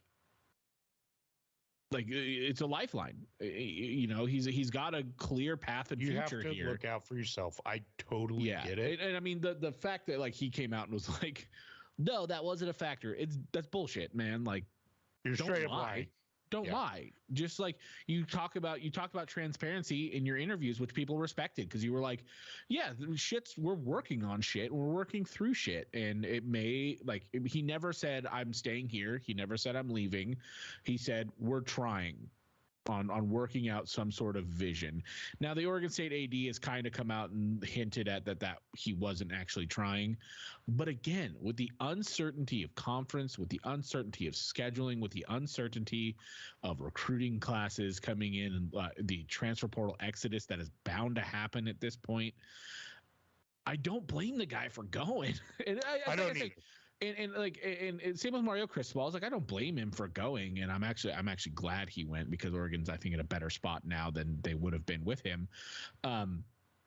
So like I don't blame Jonathan Smith for going. And like I don't know, man. It feels kind of the same as every coach leaving. It's compounded by the fact that Oregon State is already desperate, and it's his alma mater. That's a big one. Like it would be like if 20 years from now, Marcus Mariota's coaching and he comes to Oregon and he's doing great things and being a great coach at Oregon, and then he bolts for Alabama. That's what this would feel like. That I can't equate. It's hard to equate because the fact that he was your guy, makes it that much more difficult. I think there'd be an interesting case study here of coaches that left like this: Mel Tucker, Mario Cristobal, Willie Taggart, Jonathan Smith. Now, all these guys that bolt for a better job. Lane Kiffin, Lincoln Riley. Lincoln Riley. How many times does the team that they left end up, maybe eventually, but end up in a better situation? Mel Tucker leaving Colorado eventually paved the way for them getting Deion Sanders, which is insanity. Yeah. Just fucking crazy town. Willie Taggart brought in the best recruiter that Oregon's ever had in Mario Cristobal, and then him leaving brought in now the best recruiter that Oregon's ever had, and maybe the best actual football coach that Oregon's ever had. Possibly, man. Definitely the best motivator. He's the best. I firmly believe in the body of work we've seen so far. Maybe not quite yet, but Dan Lanning has the potential, and if he keeps going with the way he's going, being the best in-game coach Oregon's had since Bellotti. He's going to get some shit named after him. Yeah, because I believe Chip Kelly was a fantastic coach. I think he's a football IQ genius. Not a great in-game coach, not bad. He never really made in-game adjustments. He just kind of did what he wanted to do, and it just worked, which is a testament to his scheming. We all know how Willie Taggart was. We all know how Mark Helfrich was. We all know how Mario Cristobal was in-game. Dan Lanning's different in that regard. So I might even just say Dan Lanning is the best. Mike Bellotti was really good at in-game coaching. So I would say since Mike Bellotti, it's 100% Dan Lanning as the best in-game coach. Yeah. So anyway, it just would be interesting to see like the guys that left. Like if you're looking at these cases, Mel Tucker, how'd that fucking go? Real bad. Well, look at Florida State with Jimbo Fisher. Florida State with Jimbo Fisher, and yeah, exactly. But Willie Taggart, what happened after Willie Taggart left? Florida State went to shit. Oregon is inarguably Thriving. the most successful period other than the 2008 through 2014. Second most successful period in program history. The list goes on. It just would be interesting to see. Other coaching carousel news. I don't want to last too long. Interesting thing. Jonathan Smith's last Pac-12 conference game was at Autzen. His first Big Ten conference game is going to be at Autzen. So we do have to talk real quick about the absolute shit show that is A&M's fucking coaching carousel. Getting there. I thought you were trying to wrap that up. I'm not. I was moving on, and then I had to go back to talk about. Anyway, it was a bad transition. Other coaching carousel news. Mike Elko is hired at Texas A&M, the Duke head coach. This was the name that was thrown out at the beginning. This was my odds-on favorite, and this was the one that made the most sense. He came from Texas A&M. He was the DC there. He went to Duke, had a lot of success at Duke, which is not easy to do, and should have been hired. However, Friday night comes around. Texas A&M announces that Mike Stoops is going to be the next coach at Texas A&M. And oh my God, the amount of uproar from Aggie Nation was deafening, apparently, because they backtracked real fucking quick. The cult of A&M is fucking real, man. It's crazy. Those guys are fucking psychos. Psychopath. That is psychopathic behavior. So I don't know if you heard so much of the detail on this, but Mark Stoops landed in Texas on the airport outside of fucking Lubbock, was getting off the plane, and they're like, no, get back on. You're actually not our coach. He went to Texas to take this job. He was going to sign the papers. Yeah, they're like, nah, actually, nobody ever said Aggies fans didn't want this, which is weird because Stoops is a great coach. Would have been a great hire. Yeah, would have been a good hire. Maybe not the best, but a great hire. And then they're like, get the fuck out of here. So it's almost like maybe Elko called them and was like, no, I'm actually interested in this. After maybe initially being tepid. Certainly a bad look. Yeah, the fact that I think it's fucking hilarious though. It is that they're like, Mark Stoops our head coach, and everyone's like, no, that's bad. And then then they're like, okay, they totally caved to the whims of their 100%. Fans and boosters, and we're like, okay, then Mike Stoops is on a plane I just got my bag, I'm set for life, I got a great gig, I'm gonna have success immediately. And they get off the plane, and he's like, actually, don't unpack anything, man. Just head on back, go back to Kentucky. And he got extended by Kentucky. Good for them. I mean, good for them. He's a good coach. It's just so funny. This whole thing. And then they're like, Elko, get on in here, buddy. I think Elko's going to do good, unfortunately. I think he is too. No, I don't think I like Mike Elko. I think he's a good coach. Unfortunately, I don't like A&M. Yeah, that's what's unfortunate. Yeah, he's going to be good. He's going to be that's a great hire on their part, I think. Agreed. Other coaching news, we got Tom Allen out at Indiana. He was 33-48 in 7 seasons. This is where we start getting into what are you expecting? Yeah. Honestly, when you say 33-49 at Indiana, I'm like, that sounds about right. That's pretty darn good. It's Indiana, man. That's not 10-60. I mean, you're forgetting he recruited Michael Penix Jr. and Michael Penix was great outside of injuries. They were in it. With Michael Penix. Here's the thing with all of these schools that are doing this, unless you're going to invest in NIL and invest in your football program, this won't fucking matter. It doesn't matter who your coach is. Because if you bring in a great recruiter and they get these guys and they show they're good, they're just going to fucking transfer. Yep. So it doesn't matter if you don't also. It'll be interesting to see what happens in Indiana. Andy Avalos out at Boise State after 22-14 record there. This program seems to have expectations that are stuck in 2007.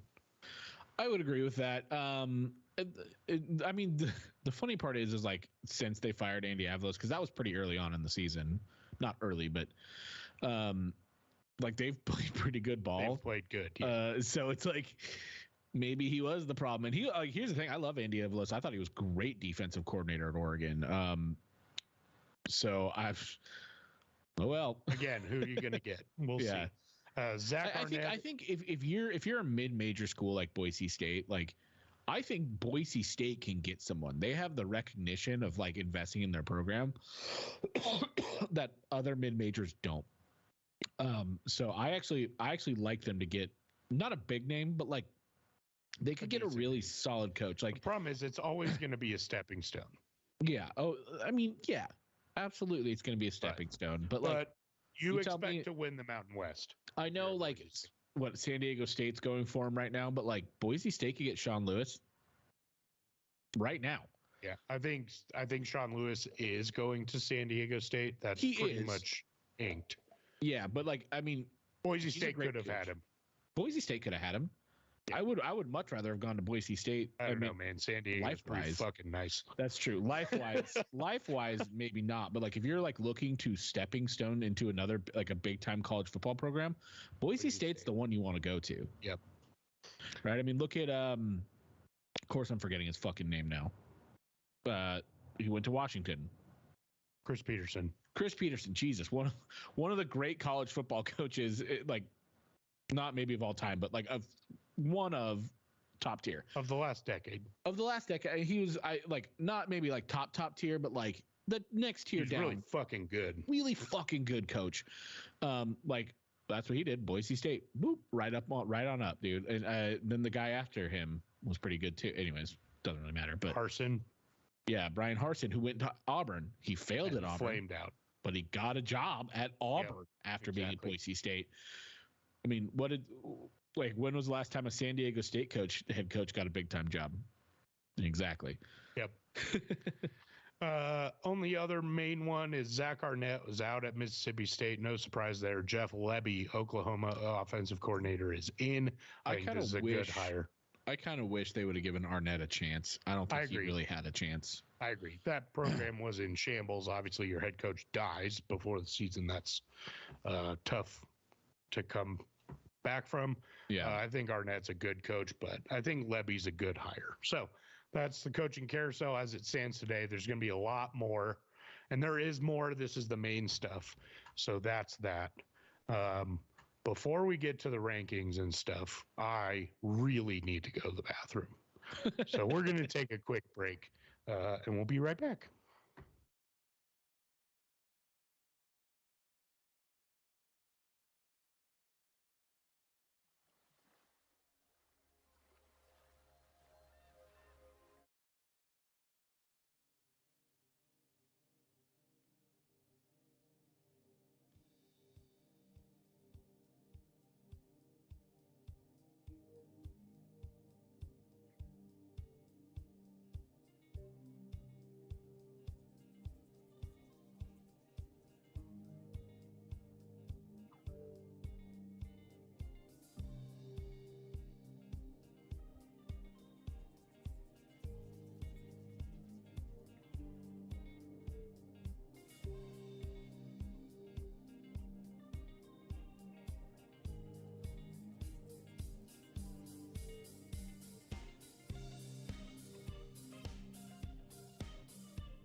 Okay, I'm ready. All right, I'm back. Refreshed. Feeling better. Ready? Jamie's teeth were floating. Dude, I was getting antsy. I'm sure anybody watching the stream could tell. You kept going like deeper into these coaching. I was like, nope. I'm sorry, this is the only thing I can talk about. Well, man. did you messaged us and we were through the first one. And I was like, dude. after this segment? Okay. You I was trying to find a good we're taking a breaking break point. right now, dude. I should have, because you kept going in like Andy Avalos. What I was like, do you I don't expect care me who. to do? This is a show about college You football. did- It's like one you of the did more a great important job. things. You did a great job, other than the fact that my bladder was about to explode. All right. Wait, do you remember like early in the show before we did like the live stream and shit like that, where like you'd be like, I gotta go to the bathroom, and so I just riff for like 45 seconds. Yep. We've grown up so Good much. times. We have. All right. Rankings. Let's get into those. As we predicted, we started like way off from the AP poll, and then we were a little closer to the CFP rankings when they came out. If you look at our rankings compared to the CFP rankings this week, we are right there through 12. Whoops. Exactly the same. Yeah, I mean, So- it makes sense, right? The top, like if this was a 12-team playoff, like it should be and will be next year, we would have the same 12 teams that the committee has. Pretty remarkable. I mean, like it's like we said, it all worked itself out. It'll all work itself out. And we have the same top ranked group of 5 teams. So we would literally have the same rankings as the CFP. But those rankings look as follows. Top 5 is Georgia, Michigan, Washington, Florida State, Oregon. Now, 2 of us have Oregon and Florida State flipped in our rankings. And that would be me and Cameron. Yes, sir. Chris and Eli. Chris is like out in outer space, man. He's got Oregon at 6. I think Ohio State he has at 5, if I remember right. He does do that. I don't know. Just like all those years of covering the Beavers just like totally cloud his judgment. Like there's no way a team from Oregon could be this good. That's just what I anticipate. That must be it. Yeah. Alabama should be in the playoff. Here's the regardless. thing. It doesn't really matter if you've got Oregon at 4 or 5, because if you have them at 4, obviously win, you're in. If you have them at 5, basically win, you're in. Yeah. Especially when you're playing against a team that's also in the top 4. Yeah, I mean, at that point, Oregon would have the best win in the country, unless Washington falls down to 10. Yeah, which they won't. If they lose. They would fall behind Alabama, so they'd fall to 8. Michigan is going to have the best win unless Alabama somehow beats Georgia. That's just the way it is. But either way, anyway, that's that.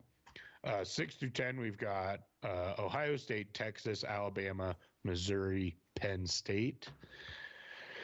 Followed by Ole Miss, Oklahoma, Arizona, LSU, Tulane. This is where it starts to get way different from the CFP rankings. Little funky. We got Tulane at 15. The CFP has them at 22. The CFP just really doesn't like group of 5 schools. Kind of fair. Kind of fair. 15's pretty high. Yeah. But it is what it is. It's one of those things where they keep winning, right? And teams above them keep losing. And they have that close loss against Ole Miss. That's really what it was for me, is like, that's an impressive football team. Yeah, they're good. So that's what it was. We also have Arizona 2 spots higher than the CFP. So this is where it starts to get a little bit jumbled. 16 through 20, we've got Louisville, Notre Dame, Iowa, Oklahoma State, Oregon State, and rounded out with Liberty, North Carolina State, James Madison, Toledo, and Utah. This is where it differs a lot. Like, we don't have Tennessee in there. Somehow Good. the CFP has Tennessee at 21. Are What you the hell is fucking that? kidding me? What How? is that about? That How? team's bad. And if they played anybody decent, they were bad. Yeah, I mean, Anyway. every single one of their even decent opponents they lost to. Yeah. And like kind of got shit canned. There's no reason for them to be anywhere near this top 25. And to keep Utah out. It's a joke. Kansas State, too. Kansas State at 25 and no Utah. What are we doing? Like, it's one of those things where you kind of go like, okay, like why, who is in that room thinking Tennessee is better than Tulane right now or better than Clemson and has the Clemson is meh, but like, you know, only one spot less than Oregon State, right? Like if you go, okay, eye test, Tennessee doesn't pass that in a lot of ways. They look not great. They look very middling. And you go, okay, well, strength of record, bad. What do they do when they play good opponents? Shit rocked. What do they do when they play bad opponents? Beat them. Okay, great. So they like get the fuck out of here. Yep. So That's that's our where we 4-loss team differ with a 0 lot. ranked wins. Get the fuck out of here. Yeah. Beat it. Agreed. Yeah. Nothing else to say. It furthers the SEC and East Coast bias. These things because they do it every year. We've taught the Pac-12 is the deepest conference, and they end up with 4 teams ranked. Yeah, should be 6 probably, but standings wise, there's no way you could do that because it cannibalized itself like we knew it would. Yep, from the very beginning. Happens every year. I mean, we're just lucky it didn't get cannibalized more because it very much could have. Yeah, except Oregon's too good to let that happen, and Washington is also lucky. too good to let that happen, right? Like, yeah, let's give Washington the only credit they ever deserve, and that they're a good team. They're a good team. They win games that they shouldn't win right now. They're winning. They find ways to win. We always say good teams find a way to win. They're winning. Mm-hmm. So, like, they deserve it too. But like, it's I don't know, man. In Arizona, you can almost anything prior to week 4, you can just be like, ignore that shit. We have Arizona as the best 3-loss team, and I believe that's true. I do too. I think Arizona would beat LSU. I do too. I think Jaden Daniels, as soon as he steps on the field with a ranked team, he's going to fucking go away. Yeah. Fully agree. Comes Faden Daniels. Agree. Pew, pew, pew, pew, pew, pew. That was good. Come on, guys. That was a good one. Super producer does not agree with you because you did not get any sort of reaction out of that. Super producer is dead, like just dead faced right now. To be fair, that's just kind of his face, but yeah, it's totally that, and not that I redid all of my sounds and didn't have any good ones for that. Okay, fair. Fair enough. Fair enough. But Faden Daniels, that's pretty good. Yeah, that's. It was good. All right, it was good. It was good. Thank you. You get a Formula 1 car. Like, I don't know what you want from me. The sound fades. So it does fade away. Fade away, fade away. Fade away. Now we need to start getting music in here. No, that's how we get DMCA. We gotta pay for that. Yeah. I got a song. There's a whole just catalog of bad recorders versions of songs. You should do it because there's probably a bad recorder version for a lot of scenarios. Oh yeah. All right. Let's get into championship week coming up. We're going to focus on, again, the games that have playoff implications. Mm-hmm. There's a lot of games. There's really 1, 2, 3, 4, 5, 6, 7, 8, 9, 10 games. Yeah. There's 10 conferences in FBS, so there's 10 games. we're going to focus on the ones that really matter. I mean, we can just talk about them all. Like a couple of them are just going to be like whatever. Sure. New Mexico State at Liberty. Liberty by a mile. Liberty by a million. All right, that's the first game on Friday. Shortly after that, we have the matchup that everybody is waiting for. That is Oregon against Washington in Vegas on ABC, primetime, Friday night. Top 5 battle. Win and in. Win and in. We'll talk about the scenarios here in a minute, but based on everything the committee has said and shown, this is a win and in game. Oregon is favored by 9.5. Can I tell you something? It's fucking bonkers, man. Everybody's talking about that, right? And like being like they're so shocked by it. I'm honestly a little surprised it's not more. Spoiler alert. I'm taking Oregon and the line. I am too. Like the reason I'm surprised it's not a little bit more is like we've said all year, since the Washington loss, Oregon has looked incredible. Unbeatable. Since the Oregon win, Washington has looked very beatable in every game. I'm surprised Literally. It's not a little more, Even honestly. And like Stanford. Yeah. And here's the thing. Even Oregon in that game on the road in what for Oregon is the most hostile environment, they should have won that game, right? Three or four times. 3 or 4 times. And so, yeah, like I'm surprised it's not a little more, if I'm being completely honest. I'm surprised it's not a 13.5 point spread. That's kind of what I saw this being when it was for sure that, and I thought that that's where the line would open up is 13.5, but 9.5. Yeah. Okay. I'll take your money. Cause I think Oregon might win this by 3.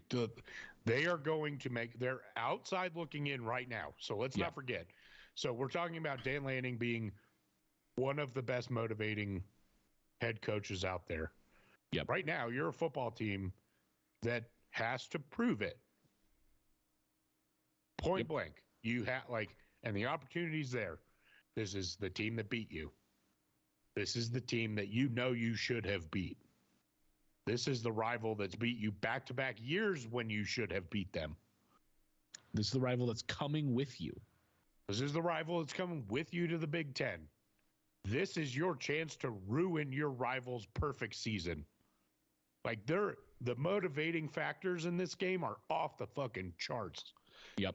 Everywhere you turn, there is a motivational aspect, and Dan Lanning's going to fucking hit all of them. Yep. Because that's what he does. This Oregon team, we talked about it. Everybody's talked about it. The national media talks about it. They will beat you in whatever way they have to. If you come out and you focus on stuff in the run like Utah did, Bo Nix is going to throw for 300 yards and 4 touchdowns. Or Oregon State did the same thing. Yeah. If you come out and play cover 4 and you're stopping the deep ball, they're going to run it down your fucking throat. Yep. Until you can't feel your toes anymore. That's what they do. And on defense, the one thing, and this is the only concern, what's his name? Jaleel Florence is it Jaleel Florence? Yep. Which Florence is still on? Tucker's the one who left. Jaleel Tucker is the one who left. Jaleel Tucker, which Jaleel is still here. Jaleel Florence is probably out. That sucks a lot. Because the secondary, if there is a weakness, the 2 deep in the secondary is not great. Mm-hmm. So, and Michael Penix Jr. is Michael Penix Jr. So if there's one thing that Washington can do, it is beat you in the air, and that is how they won the game against Oregon the first time. I don't see that happening again. And again, I don't think the offense does what the offense did against Washington the first time. This is going to be pedal to the metal. Even if Oregon gets down 10-14 in the first half, I just don't think Washington can keep up. Yeah. Here's the thing, man, is even if after the Washington game, both teams had played great going into this game, I would still pick the Ducks based solely on the fact it is incredibly hard to beat a team twice. Yep. You every year you see it. If a team plays a team twice, it is almost, especially if it's good teams, it is almost always a 50-50 split. If Michigan and Ohio State were playing again this week on a neutral field, I'm picking Ohio State. Wins. Yep. Exactly. And that's what, like, it's nearly impossible, especially for two teams as relatively even matched as Oregon and Washington are. I don't think you beat a team twice, especially with a guy like Dan Lanning. So I've said it every week. I'm very confident right now, and that scares me. Yeah. Because of just the history of me being confident with Oregon football teams. Yeah, of course. This team feels different. It does. It feels very different. And again, I think it's because, like, you know, the 2014 team that lost to Arizona at home, right, in the middle of the season, that defense was not this defense. No, not even close. Right. The 2012 team that lost to Stanford, that O-line was not this O-line. And also that defense was not this defense. That defense was not this defense. This team feels different. I don't know how else to say it. And I mean, this is the one time as a Duck fan, I think, that we've been able to say it's a complete team. The truest weakness right now is depth and in the secondary. Is that really, like, that's what we're reaching for, is depth in the secondary. And yeah, it's going to affect you late in the season, but depth is going to affect everybody late in the season. Like, everywhere else, we're like, I have no worries, right? Like, none. Yeah. Again, it's like one of those things, like, Oregon is better than Washington at, I don't know, 19 of the 22 positions. Yeah. In this game, and arguably 20. You know, like, I think you know, Michael Penix and Bo Nix are, like, fairly close in, like, how great they are. But, like, Odunze is fucking unreal. And I love Troy Franklin. Odunze is, like, a next level guy. And I mean, so Troy Franklin is an NFL guy, but Odunze is like he's insane. And then outside of that, where is Washington better than Oregon? I think this D line is really what's gonna. The Oregon D line is going to, especially if Michael Penix is dealing with some sort of rib injury, this D line is going to cause havoc on Friday. Yes. Mm-hmm. They have for the last 6 weeks since that game. And Michael Penix is going to be running for his fucking life. Well, I think so too. Even during, you know, the first matchup earlier in the season, when the defensive line pressured him, he threw like trash. Like that, Everybody we were saying it like in, trash. we were saying it when we were talking. Dorless in your face. Yeah, when we were all talking about the game, like, all right, if they get in his face, like, he can't do anything. And if you give Dan Lanning a blueprint, watch out. Yep. Because what happened again, the second half of the season, blueprints out on all these teams. So if you give this coaching staff a blueprint, especially on the defensive side of the ball, Oregon defense has been nasty. I don't know if you saw his interview, I think today or maybe yesterday. They were asking about, like, preview for this matchup and all this stuff. And they're like, how far back do you go when you're like looking at film on these teams? You just kind of keep it recent to see what they're doing recently. Dan Lanning says that they go back to coaches at other positions. So he's talking about watching Kalen DeBoer at Fresno State in their situations. That's how deep back these guys research these coaches and their tendencies. This coaching staff puts in the fucking work, dude. That shows. Could you imagine watching that much film? No. Watching the last 4 or 5 years of Kalen DeBoer at Fresno State just to see his tendencies. Unbelievable. Did a pretty sweet job. I feel like that would actually really suck. It would really suck. To have to log that kind of information. Ugh. Yeah, because it's not just like, oh, I have film on in the background. No, you're watching that's every single thing. And you have to take notes on like, it was 4th and 3, and this time they went for it, and this time they did. It's like that scene in... You're doing like game, quarter, timestamp, time on the play clock, down and distance. Yep. What formation were you in? Did you motion? What formation are they in? Were they hiding? What coverage were they in? Were they blitzing? Like you have to do literally all of that and then talk about the actual play itself. Oh, one guy ran a post, outside receiver ran a, whatever. Like the level of detail that goes into those notes, fucking no thank you. It's like that scene in Moneyball where Jonah Hill's character's in the closet, just like going back by every pitch. And yep, like, that's all. And he's just like constantly filling stuff out and like trying to keep up with the game because he's doing it live. Like, it's a shit job that's meant for very few people. Yeah. There's a certain personality type that is also good at like compiling statistics. Yeah. I'm neither one of those two people. Amy, buddy. So Amy. I'd be like, oh, look, he threw the ball. We got to watch out when he does that. Like, I don't know. I had to take a lot of math classes in college. Stats was my least favorite. I fucking hated statistics. Just look at our fucking previews, dude, from this season. Like, we did what we consider a lot of research, and we spent 3 hours each night on a team. 2 teams. Yeah, 3 hours each night on 2 teams. Hour and a half each. An hour and a half on the team. And we were like, ugh. This is exhausting. I watched so much film on recruits when I just watched like 3 highlight reels on like 7 dudes. Like Eli's just entering in names on Twitter, just like, all right, who put up their stuff today? Like, I did. Very good. It's still very good. Eli's like, what's on Huddle? Okay. 100%. That's what. To be fair, Huddle is like the best resource for watching film on Huddle's recruits. phenomenal. So for sure, don't at me with that, bro. No, I'm just saying, that's the level, right? Like, yeah. Huddle and Twitter and actual scout film on the kids.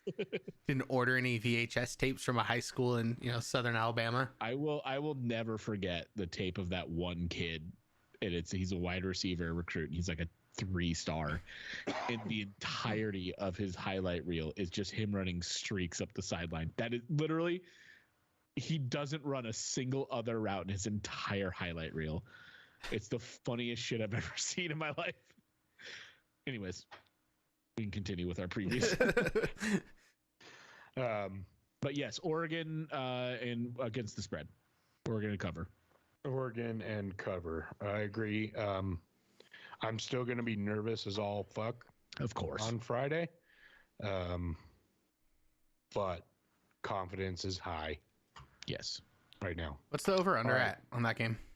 66.5. Oregon to cover and the over. That feels good to me. 66.5. Oh God, 66.5 feels like a good line. That feels like a good number. Oregon to cover and the over. Here's the thing. Washington's defense has actually played pretty well. Yeah, they've improved a lot. So I was thinking under myself. I'm kind of leaning like this feels like a 34-17 type game. You know what this feels like to me? This feels like the 2010 national championship, where everybody is expecting these two high-powered offenses to go and just like score, and it's just a fucking slugfest. Like, just like the nastiest fucking slugfest you've ever seen. Like 21-7, just like gross, dude. 48-21. That's your prediction, huh? Yep. 48-20. That's a shellacking. That's what I want, baby. Oregon by a milli. It's a 4-touchdown win. Hell yeah. He's got broken. If he doesn't have broken ribs, he's gonna have somebody in by halftime. I'm gonna go 38-25. 25. 25. 38. How are they getting to 25? We'll figure it out, buddy. That's such a weird number to pick. It's a weird number. You know who's gonna hate that? And he's in the chat here. Trevor is gonna hate that. Yeah, he is. Good. They're gonna go for 2 at some point. Hate what it's gonna be. Well, like the outcome, it's just the fact that you're predicting somebody to score 25 points just like defies all logic. I'm gonna go for 2. I said 34-17. I'm gonna stick with that. That feels good to me. There's gonna be, I don't want to say miscues. Like, I don't think Bo Nix is going to make like mistakes, but there's going to be times that the offense stalls or something that we don't like. And we've said it, like this team could have scored 70 in that game and they just let off the gas in the second half. I don't know that it's letting off the gas, but this just feels like one of those. It's like, yeah, we probably could have put up 36 isn't weird enough. Or 38. 38's not that weird. That's 5 touchdowns and a field goal. It's not that weird. Oh, he said he wants 39 or 47. I like 39 for your pick. That's 25. A good one. 39-25. Done. Ink it. 39-25. I'm sticking with 34-17. And I feel good about it, but it's going to be one of these that's like decently close in the fourth quarter or something, and Oregon scores late to put it away. That's what I'm thinking. And I'm not going to like any of that. I hope, Cameron, you're right. I would gladly fucking bow down and be wrong to you. Don't fucking say Why'd you say bow down, you weirdo? I would gladly take the L to you in our predictions. Never bowing down. Fuck that nonsense. I was shocked. I was shooketh for a minute there, bud. Yeah, that was poor choice of words. Really bad. But I'll take the L to Cameron if he's right, because I'll be much happier with that result than mine. Yeah, much less heart palpitation. Much less stress. I just want low stress. Like, let's just jump out to a 14-point lead and never look back. That's what I want. All right. Yep. Pick 6 to start the game. Just 2 of them back to back. 2 throws by Michael Penix, both end up 0 for 2, 2 pick sixes. Before Bo Nix even steps on the field. Yeah, I like that. Actually, I want 2 completions by Bo Nix. So Bo Nix starts 2 for 2 for 180 yards and 2 touchdowns. Because I mean special teams didn't do a good job. Special teams has never done a good job. 160 yards, Jamie. Because they started the 20 on touchbacks. We didn't talk about the one real weakness of Oregon football. It's kicking game. Special teams and kicking. Okay. We're going to move on and hope that doesn't. We're just going to not. That's not going to happen. We're just going to not talk about it, guys. It's not happening. Okay, that gets us to Saturday. Oklahoma State, Texas. Big 12 championship game. Texas really on the outside looking in. You got 5 Power 5 conferences. 4 of them have undefeated teams that are in the top 4 right now. Texas looking in from the outside at number 7 right now. The path is difficult at best. It's dim for Texas. They require a lot of help, much to Texas fans' chagrin. They think they should automatically be in. But here's Alabama. Here's the thing. Yeah, they beat Alabama again. We're talking beginning of the season. Week 2, versus dude. Now. It was week 2. It was in Alabama, which is impressive, but Alabama's a different team now. Alabama's turning into Alabama again. They're still not Alabama, but they're better. Alabama. Here's the thing. This is why, to me, Texas is at like 7, and like really it's going to be tough for them to get in any scenario, or most scenarios, any likely scenario. Is anybody really confident that they're going to win this game? Like, it's Texas minus 14.5. Oklahoma State can play some ball when they want to. Texas can lay a dud pretty easy. They've done it a lot this year.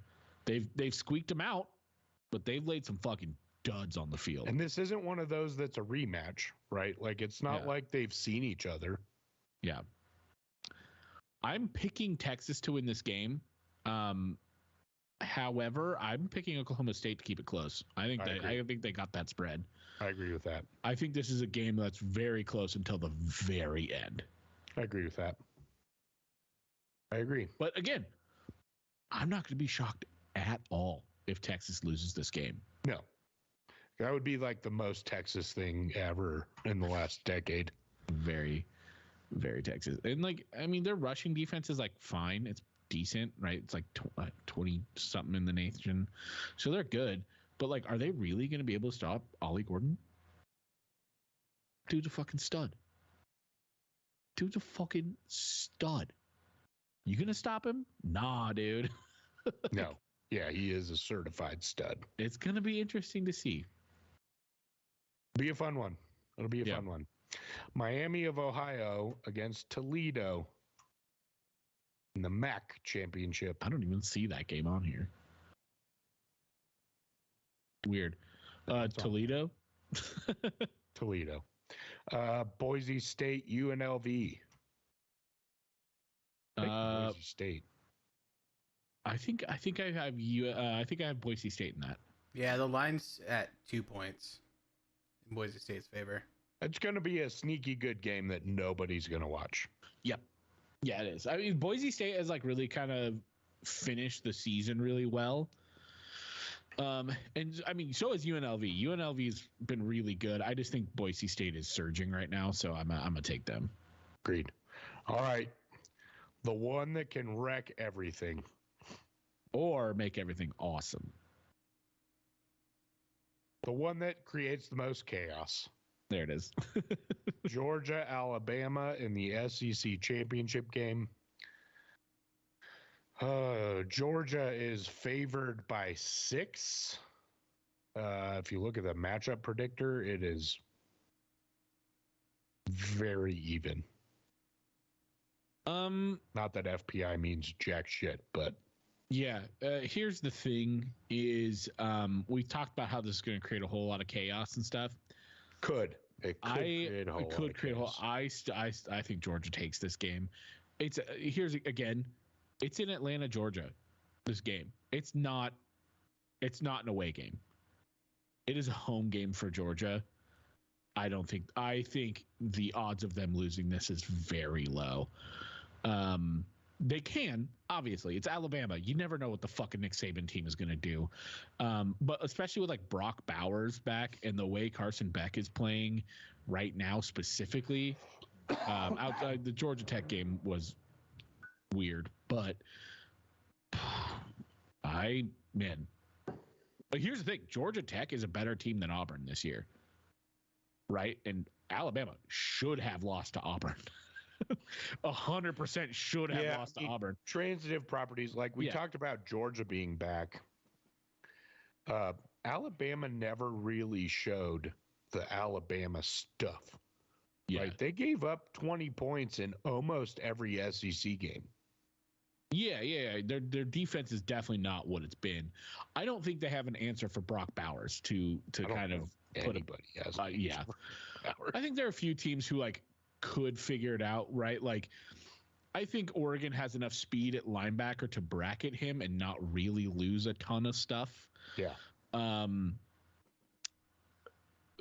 I don't think Alabama has that answer this year. Their defense is fine. It's not an Alabama defense of the past.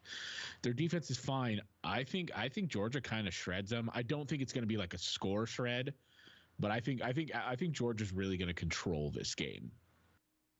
So I got Georgia. I'm going to take them on the spread. I sure fucking hope you're right, because this is the one. This is the one scenario. If Oregon wins on Friday, all this doesn't matter. If Oregon loses Friday, I want total anarchy, chaos, everything to be totally fucked. That's what I want. But if Oregon wins Friday, like we think they're going to, this is the scenario that freaks me the fuck out, is Alabama beating Georgia. Because the committee has shown throughout the years, like there's precedent here for a one-loss non-conference champ versus a one-loss conference champ. They're going to let the conference champ in. That has never come up against a two-time defending national champion that has won 31 games in a row now. Now, I agree with you, shouldn't matter, and it absolutely should not. But we're talking about people voting teams in. This is not a computer telling us what this scenario should be. This is people casting votes. Yeah. And if anything is corrupt, it's fucking college football. I mean, I just to push on that though, is they've also very much shown how much they weight a conference champion. So here's the other problem. Alabama wins. You got a one-loss SEC champ. I think Georgia's out too. Is Alabama in? Because if Alabama's in and Texas is also a one-loss conference champ, how? Like, are you just going to say that head-to-head actually doesn't matter at all? You're going to put Alabama in ahead of Texas? Or are you going to keep the SEC out of the playoffs? I think that's more likely, because they've also shown they do a head-to-head. Prevail, and they do that. I just historically, the Pac-12 is who gets shit on in these scenarios. Yeah, and I mean, I get that concern. And they haven't shown it. I agree with you. Yeah, the fact that it would come down to the committee agreeing with you, that is terrifying. And the prospect of keeping the SEC out of a playoff, the talking heads would explode. Here's my thought on this, right? Is if we get in that scenario, it really just becomes Alabama versus Texas, because the committee made a very clear statement today with the release of their ranking, putting Oregon ahead of Ohio State, even, who is at 6. That is very clear messaging where they view Oregon as a team. And obviously, like, the eye test is something that they're looking at here, because Oregon's strength of record isn't what Texas's is right now because of that Alabama win. And that Alabama win would look better if they're if they're vying for a playoff spot as well. But then at the same time, Oregon also just beat the number 3 team, which is actually a better win at that point than an Alabama win. So I don't, if you kind of look at how this is going down and what the committee's shown us, I really just think it becomes, do you value the head-to-head or do you value the SEC? And it really comes down to that 4 spot. And I really think, like, in my heart of hearts, at this point in the season, with how I've seen how they view Oregon as a team, how they're viewing Washington as a team, that the Pac-12 is winning in nearly guaranteed. I want to agree with you so badly. I just have been hurt by this sport too many times to be able to say that confidently. Truly, I want to. That's where my head is fully agrees with you. I like everything on paper, everything we've seen from the committee, everything that's been said and shown up to this point is Oregon, Washington, when you're in. Yeah. All of it. I just until I actually see the fucking ranking pop up on the screen. Yeah. It's like one of those things. It's like, in there. How do you justify, if you're a committee, how do you justify if a team just beats the number 3 team in the country, especially with our prediction, by a decent margin? How do you justify them getting jumped by 2 teams, one of which just beat Oklahoma State? Yeah. Right. Like, I just don't see it. I don't see how anybody could make that a valid argument. I agree with where the rankings are right now. I fully understand. And my trepidation is not founded in logic at all. At least you admit it. This is not a logical stance. This is not. It is not pure. And I'm not. And by no way am I saying that Oregon would not get in this situation. I'd put Oregon at 2 probably. Yeah. Honest. I mean, I had a hard time not putting Oregon ahead of Washington, but I have to value the head-to-head. Yeah. If Oregon comes out and curb stomps Washington, I would have a hard time not putting them at 2. So this is not me saying Oregon should be left out by any stretch of the imagination. This is me being horrified because this sport just has a tendency to rip my goddamn heart out every fucking year. Anyway. This is also a perfect example of why it's the best sport in the world. Why we need a 12-team playoff. Yeah, for sure. All right. Let's keep going. We kind of jumped the gun there. There's other games to be had. SMU Tulane. Big. Tulane. Big monies.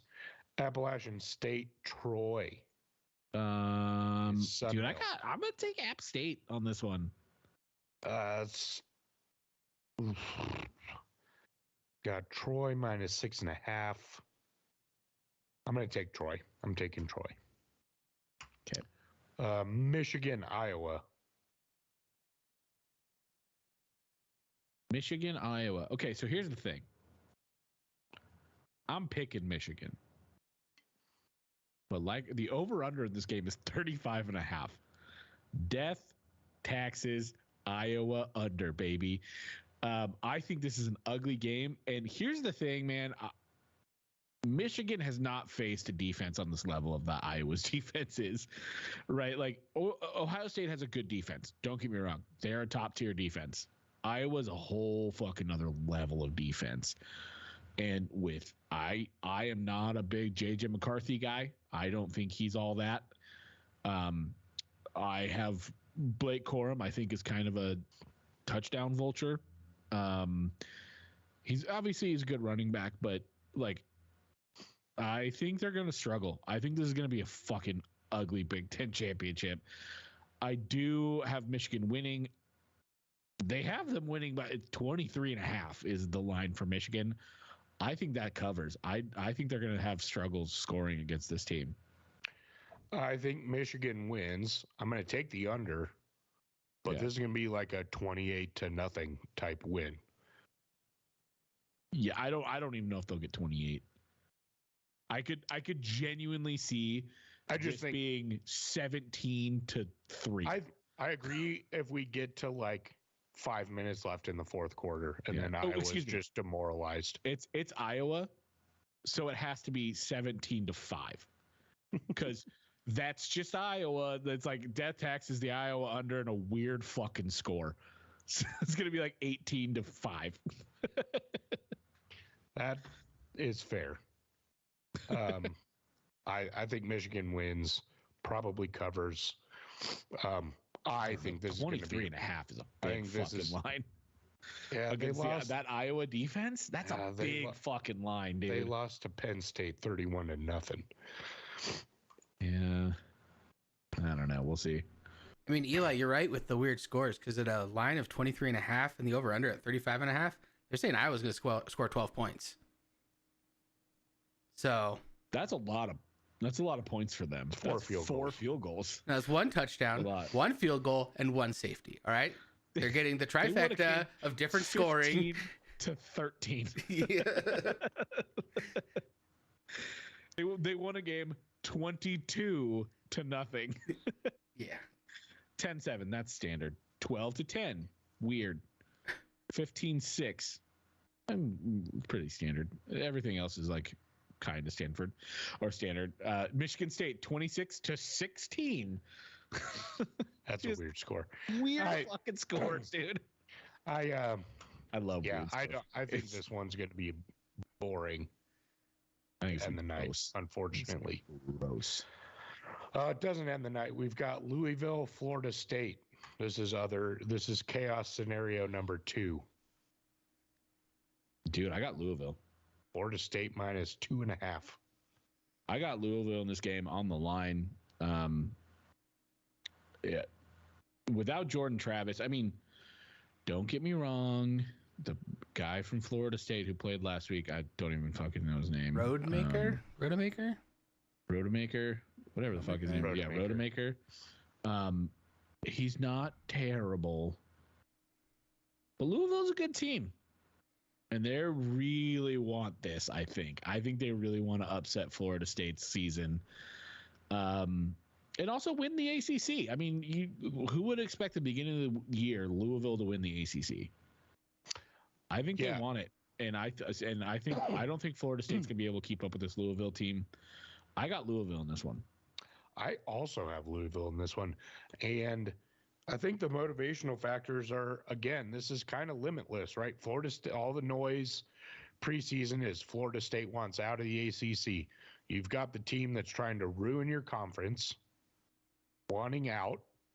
You get a chance to ruin their season after a very disappointing loss against your rival, against Kentucky. Florida State is another team that has skated by this year on a easy schedule. Big win against LSU to start the season. Again, that was week 1. Yeah. Not a lot of stock in that. It's a good win. Don't get me wrong. It's a great win. Your only other ranked win at the time was Duke. And that game was in question until late. Yeah, and they're not bad. Excuse me. They're just not very good. Barely beat Miami, who's mid at best. That Duke team lost to Virginia. Should have lost to Florida. Florida was a shell of Florida of old. Yeah. Florida wins that game. Yeah, no, I have Louisville in this. I have like fully, and I'm like fairly confident in it as well. Yeah, I also have Louisville. So, in the major ones that matter, we have Oregon, Georgia, Michigan, and Louisville. Mm-hmm. That would make a Final Four of Georgia, Michigan, Oregon, Texas. Georgia, Michigan, Oregon, Texas. I like it. And if it's a real nice way to have Oregon play Georgia in the final. And if the seeding is the way the seeding should be in that case, it would be Oregon, Michigan playing in the Rose Bowl. Fuck yeah, How dude. poetic that would turn out to be. Make that especially in the last year of the Pac-12 as it ties to the Rose Bowl. Pump that straight in my fucking veins, dude. Oh, please. Now I'm really rooting for that scenario. That is maybe not scenario 1A for Oregon, but it's up there. There's crazy chaos scenarios where like Georgia loses, Michigan loses, Washington loses, Florida State, like all the top 4 lose, and Oregon becomes a 1 seed. Like there's all kinds of craziness. But of the likely scenarios, that's the one that excites me the most. The one that excites me the least, not surprisingly, is Georgia losing to fucking Alabama. And if you go into, do you read Heather Dinich's stuff at all on ESPN? She's really good. Yeah. So she has playoff scenarios. Obviously, win and you're in if you're in the top four. Any of those teams win, they're in the playoff. No need to sweat. You're undefeated. You're in, period. Same with Florida State, by the way. There was questions about this a couple weeks ago. If Florida State wins and they're 12-0, they're in. Yeah, absolutely. If Alabama beats Georgia and that's the only upset, Georgia's not getting that 4th slot over Florida State. It's not happening. Florida State's in. So those teams winning, you're in. Number 5, Oregon, she says, path to the playoff. Win Pac-12 title and hope Georgia wins the SEC just in case. Yeah. Let's see. Blah, blah, blah, blah, blah. What if Alabama beats Georgia and Texas wins the Big 12 title? Is Oregon still the top one-loss team? Alabama would have a better resume and a better win in the conference title game. Texas would have a win against the SEC champs. Oregon's resume would come under the microscope in a side-by-side comparison with Alabama, Texas, Georgia, and Ohio State. According to ESPN's strength of record metric, Ohio State would rank higher than both Texas and Oregon. So to remove any doubt, she says Oregon needs to beat Washington and have Georgia beat Alabama. Yeah. I'm not saying there's not a scenario there. If you look at how the committee has so far viewed Oregon, and then the problem is, and they strengthen that with a number 3 win. The problem is the Alabama win also significantly strengthens Alabama's right. Or so Texas how do you too? And Texas is. So that's where it's just like, if we start getting into strength of record discussions, that does not bode well for Oregon at all. Yeah. Bad news bears. So Georgia, I'm as big of a Georgia fan on Saturday as I have maybe ever been and ever will be. Again, this is all assuming Oregon wins Friday. Ohio State's path to the playoffs. Upsets galore. Buckeyes need to hope. Georgia beats Alabama, so they do need that because you don't want to be putting a one-loss Alabama SEC champ against Ohio State. Alabama's in 100%. Yeah. Florida State loses to Louisville, and Texas loses to Oklahoma State, and Washington beats Oregon. That is true. That's a lot. Yeah. Texas win Big 12, hope Florida State loses, and Georgia beats Alabama. Yeah. Because Texas would be the first one in that's behind Florida State at that point. Alabama win the SEC and hope Texas loses. I think that's right. So even she agrees that even if Alabama beats Texas, Oregon's likely in. Because she doesn't say anything about Washington beating Oregon in this. She's assuming they're in. But she's agreeing with me that if there's one thing that could fuck the whole thing up. Obviously, there's one thing that'll fuck it up. It would be that. Like I said, with everything that we've seen so far with the committee, I just don't see it happening. For funsies, if this was next year, this is what the seeding would look like. We'd have the 4 undefeateds as the top 4 with a bye. First round, Tulane at Oregon in a playoff game. Fuck yeah, dude. Fuck yeah, dude. Ole Miss at Ohio State in a playoff game. God, yes, we need this now. Penn State at Texas. Missouri, so turned on, Jamie. You gotta Missouri stop. at Alabama. That would be your first round of playoffs. Seriously, that would be insane, dude. Oh my god. That has to happen. I don't know how else to put it. I wish, man. I wish. Just 1 year earlier. If this That's all we game was needed. just like for seeding. Yeah, that'd be sick. But it all comes down to Friday for us. Yep.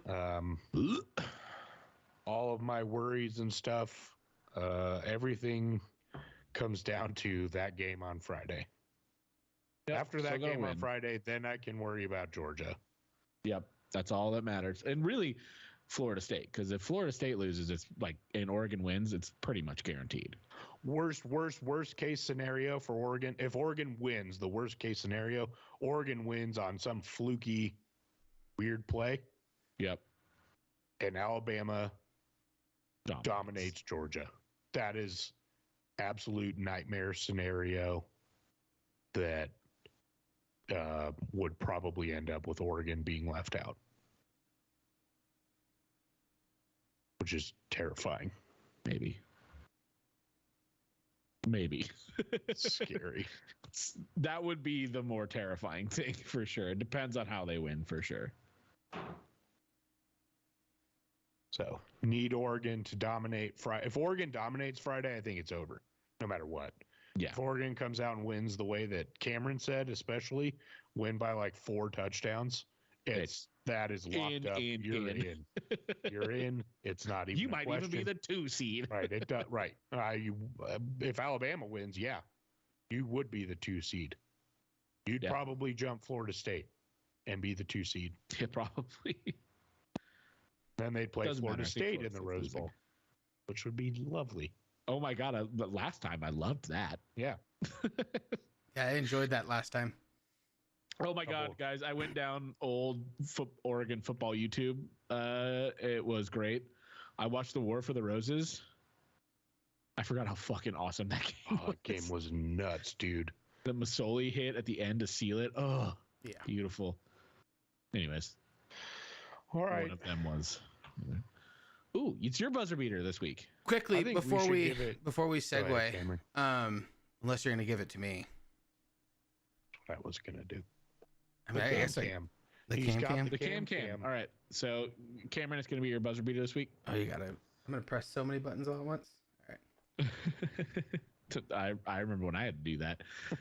Listener and viewer, we love you. Thank you for being here. We appreciate your support week in, week out. Thank you to Zeta June for letting us use your music. Pretty damn cool of you guys to let us do that. Thank you to super producer Cameron with the buzzer beater this week for taking our stream to the next level, making us look like we actually know what we're doing. So appreciate you there. And so with that, I'm going to throw it right back at you. Cameron, what is your buzzer beater? You heard us talk about all this, and we're going into championship weekend. But what they failed to mention is if I win Pick'em by 2 picks this week, I win the whole damn season. Deuces. Go, Doug.